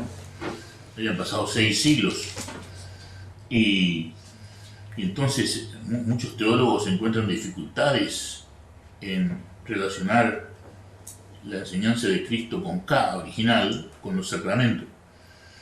Por ejemplo, el sacramento del bautismo, que es el rito de tirarle agua bendita al niño, en realidad era muy diferente en la época de Jesús y se hacía nada más que a los adultos y significaba que te estabas sumergiendo en la enseñanza, que era una cosa sagrada, ¿no? Sumergirse en el estudio de la enseñanza para transformar tu mente, ¿no? Como en la boda de Caná, con ese vino que tú tenías que hacer del agua, tu Cristo interno tenía que hacer del agua, del bautismo, que es la enseñanza, para transformarte.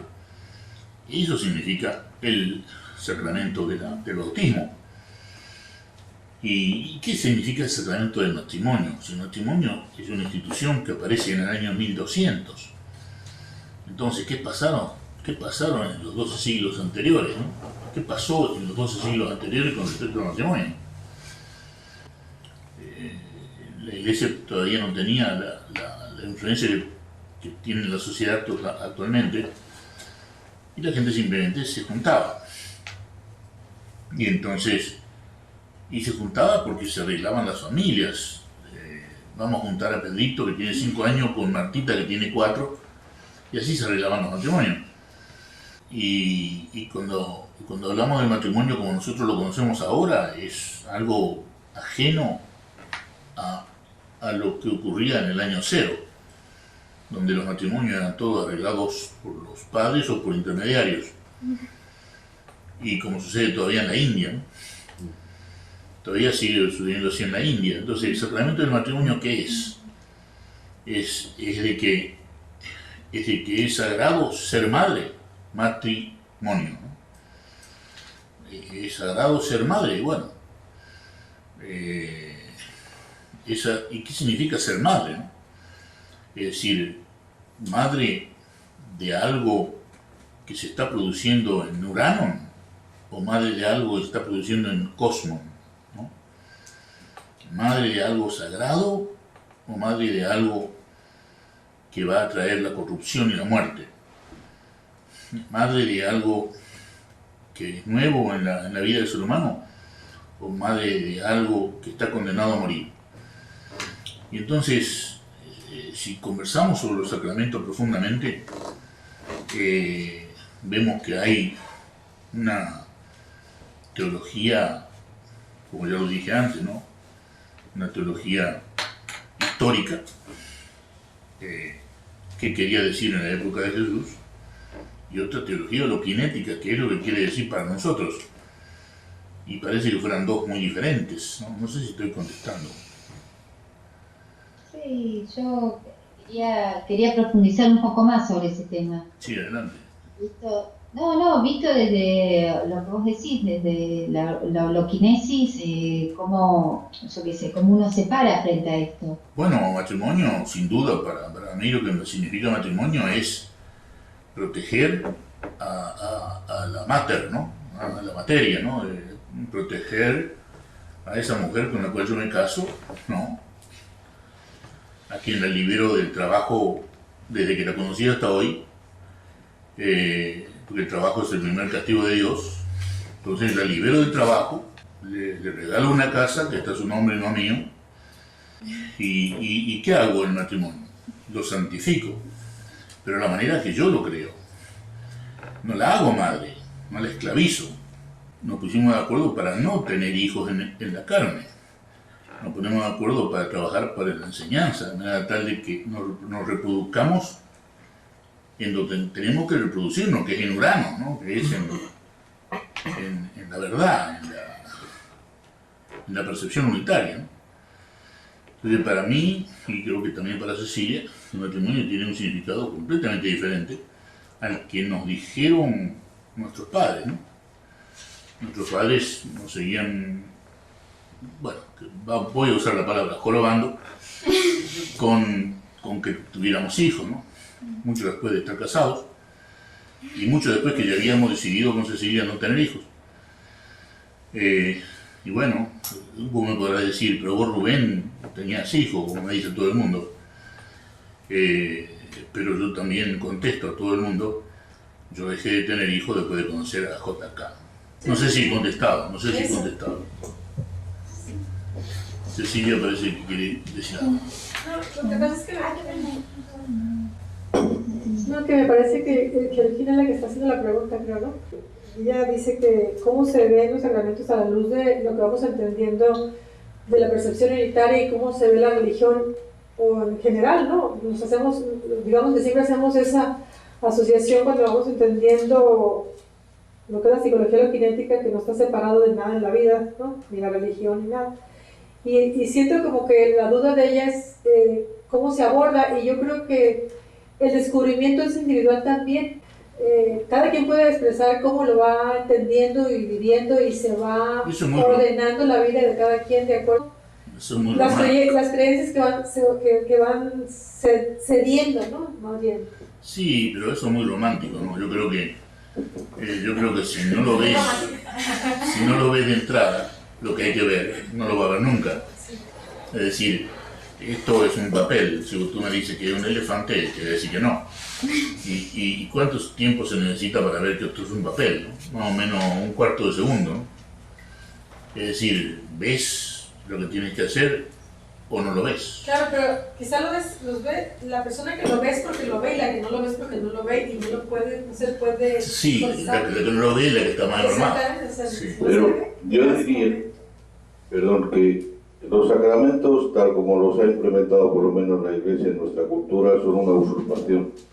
Porque en realidad es hacer que unos intermediarios determinen cuándo y cómo las cosas son sagradas.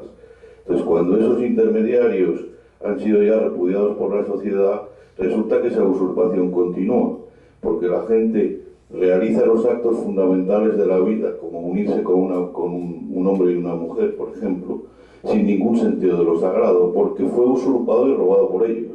Y no saben que eso es una responsabilidad de cada uno, y no se educa en ninguna parte, ni siquiera en la escuela, de que lo trascendente de la vida está en cada ser humano. Entonces, todavía estamos en la época donde hemos sufrido el expolio de la responsabilidad de lo trascendente en nuestras vidas, que está haciendo un daño terrible en la sociedad, y que es probablemente uno de los mayores impedimentos para que la enseñanza de la percepción unitaria penetre en la humanidad, porque la gente tiene vergüenza de siquiera hablar de lo trascendente. Sin duda, lo evita. No, pero hablando, por ejemplo, del matrimonio, ¿no? Es decir, se puede tener una aproximación romántica, cada cual tiene que hacer lo que quiera en el matrimonio, o se puede tener una aproximación cristiana con K, o sea, de acuerdo a una comprensión de la enseñanza de Jesucristo original, a donde no se trata de la procreación en cosmos, sino en Urano, y donde no se trata de mantener la esclavitud de la mujer, sino de que se libere. No, yo no estaba hablando del matrimonio, ella habla de cómo se ven los sacramentos. No, la última pregunta fue sobre el matrimonio. No, yo me refería, porque tú estabas del matrimonio cuando lo de los sacramentos, yo me estaba refiriendo en eso que comenté, de que me parece que ella está hablando de los sacramentos en general. No, al principio era en general, por eso hablé del bautismo, pero la última pregunta fue sobre el matrimonio. Bueno, quiero aclarar que yo estaba, cuando hablé de Georgina, me estaba refiriendo a que Georgina está hablando de cómo se ven los sacramentos en general. Y así como los sacramentos, yo creo que muchas distorsiones que hay dentro de las iglesias y de lo que se ha transmitido de la religión cristiana, ¿no?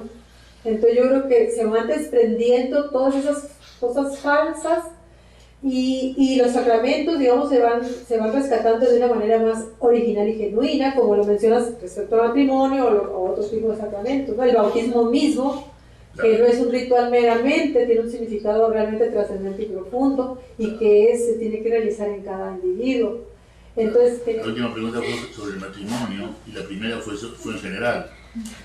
La última me estaba refiriendo al matrimonio, ¿no? De que, o sea, yo la manera que lo interpreto es que no es para reproducirse en la carne, sino en el espíritu, y no es para reproducirse, y no es para atarse mutuamente, sino para liberarse, lo cual no quiere decir que uno se transforme en una persona sexualmente promiscua, y también quiere decir que voy a hacer tu vida menos dolorosa, menos dificultosa, por lo tanto te libero del trabajo, y esa es la manera que yo interpreto al matrimonio como sagrado, ¿no? Otro lo interpretará de otra manera, bueno, pero entonces no sé si es sagrado. Digamos que lo vamos a interpretar a la luz de la psicología loginética.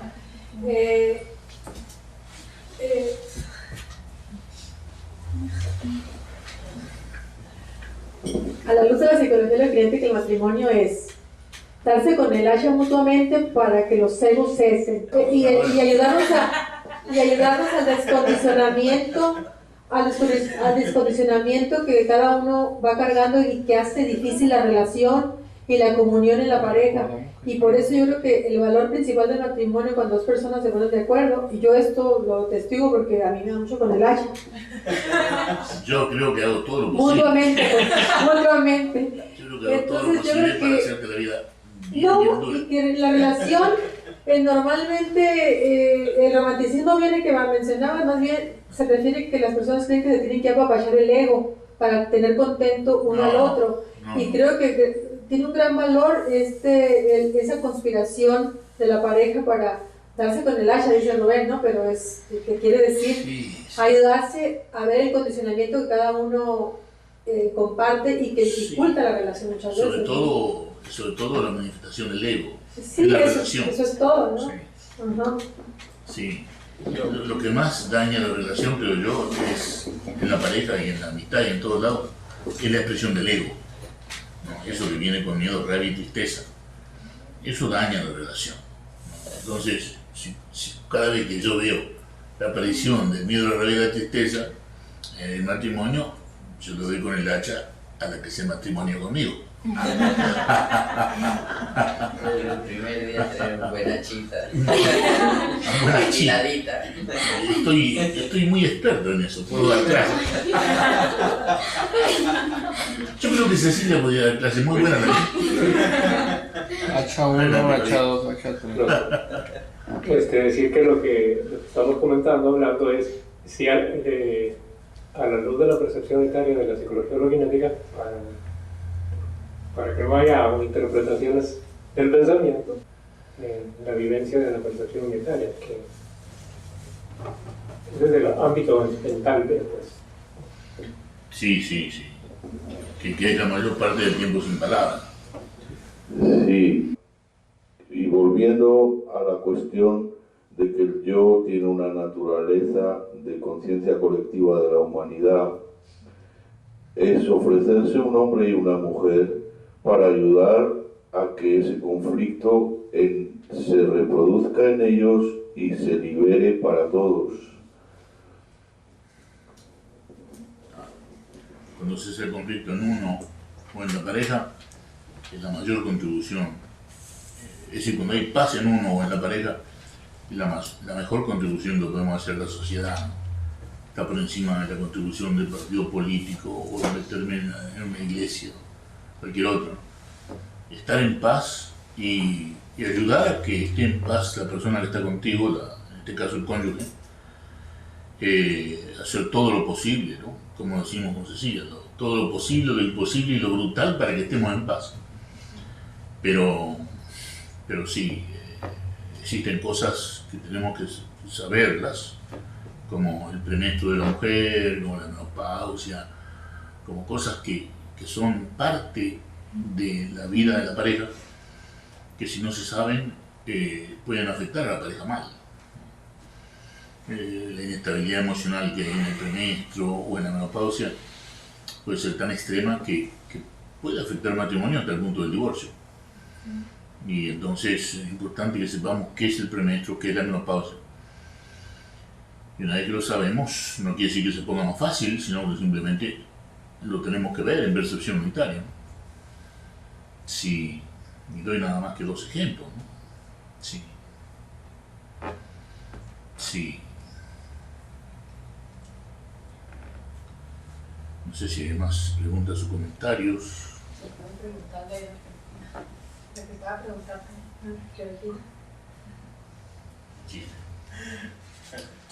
Sí, la experiencia mía, cada vez que he querido hablar del tema del matrimonio profundamente, no ha sido muy grata, ¿no? El intento más profundo fue en Caracas, donde se llamaba Pulso de Educación Sexual, ¿no? Algo parecido, o la comprensión del sexo, o algo así. Y bueno, no fue una experiencia grata para mí, ¿no? Yo creo que para nadie de los que participaron. Es decir, hay gente que no está lista para escuchar las cosas como son. Escuchar, como dice Krishnamurti, escuchar no es solo pues de lo conocido a comparar lo conocido tuyo. Claro. Escuchar con Claro, escuchar tranquilo y en paz, ¿no? Escucharnos mutuamente, pero no se dio así, sino que las cosas que se decían se tomaban con ofensa, ¿no? Entonces uno dice, ¿por qué? Si estamos hablando de que esto es blanco, ¿no? Y es un papel, ¿no? Y tú me dices, no, un elefante, no, espérate.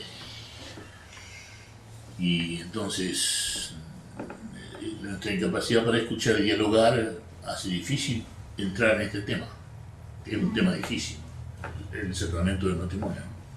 ¿Cómo lo aborda el budismo? ¿Lo aborda? No, y el budismo no es muy diferente al cristianismo. Nunca he visto nada. En la India, por ejemplo, que es sobre todo brahmánica, el hombre a los 40 años se supone que si tiene los medios tiene que dejar la casa y liberarse por completo, ¿no? Y entra a ser un peregrino. Y conocí a varios en Chennai, o sea, en Madras, que ahora se llama Chennai, que lo habían hecho, ¿no? Habían dejado la casa matrimonial y estaban viviendo después de los 45 años. Yo sé de paso, en la India la jubilación es a los 45 años, para envidia de los europeos y los americanos. Sí, porque creo que, ¿dónde fue que se acaba de levantar? En Francia, ¿no? Se levantó a 62 años la fecha de jubilación. Sí, y hay, por supuesto, una leve inquietud en la sociedad francesa. Creo que hay unos paros y una serie de cosas terribles. Y entonces... Que aquí están los 65. Estados Unidos 65 y se quejan los franceses porque es de 62. En la India a los 45 años hay jubilación. Entonces, después de esa edad, muchos hombres deciden irse de la casa, ¿no? Porque está así establecido, ¿no? De que eres primero un dueño de casa y después es un vagabundo, en el buen sentido, ¿no? El vagabundo, ¿no? A vagar para aprender. En fin, costumbres, ¿no? Y lo que pasa también, por la dificultad del diálogo que hablaba sobre el matrimonio, ¿no? Que hemos pasado de una cultura tradicionalista donde las reglas del matrimonio estaban impuestas y definidas por las autoridades religiosas, políticas, la parental, y entonces estaba muy claro lo que debía ser. Y hemos pasado a una cultura donde se rechaza el que debía ser, como si no hubiera reglas, pero hay reglas terribles, tácitas. Por ejemplo, no se puede hablar de no tener hijos, no se puede hablar de que el hombre y la mujer son hombre y mujer, que el que se quieran y se respeten no es hacerlo iguales, porque enseguida entras en una desigualdad política, y eso es un tema tabú. Y entonces se permite la intervención de los poderes. Siempre pongo el ejemplo de que el aborto fue aceptado como una práctica clínica, como el estudio que hizo en los años 50 uno de los Rockefeller, como una de sus sobre la explosión demográfica en el mundo, y una de sus conclusiones para frenar ese fenómeno es hacer que el aborto fuera considerado no ya un crimen, sino como una práctica médica. Y entonces se permite que pesque en ese agua de no reglas gentes con intereses terribles como separar al hombre y la mujer. Y entonces estamos en una cultura que tiene un problema terrible ahí, pero que no es capaz de dialogarlo porque las reglas ya no son explícitas, y como se imponían antes y como se imponen, por ejemplo, en la India son la familia las que eligen pero por lo menos está claro.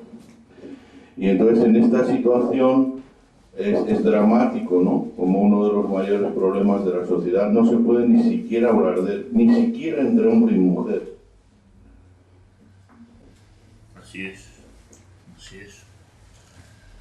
Sí, hay mucha sutileza en este tema. No sé si estamos contestando o hay más preguntas o comentarios en Buenos Aires.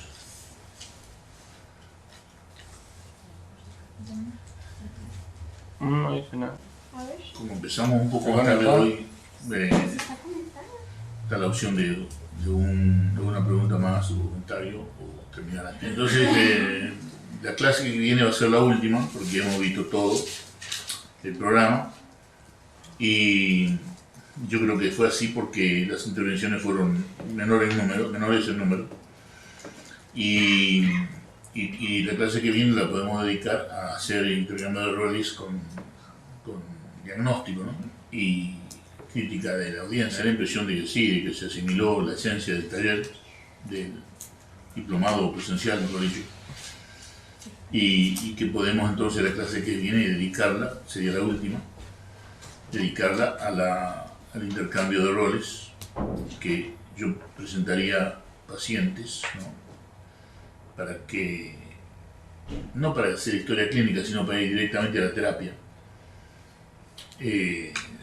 holokinética, ¿no?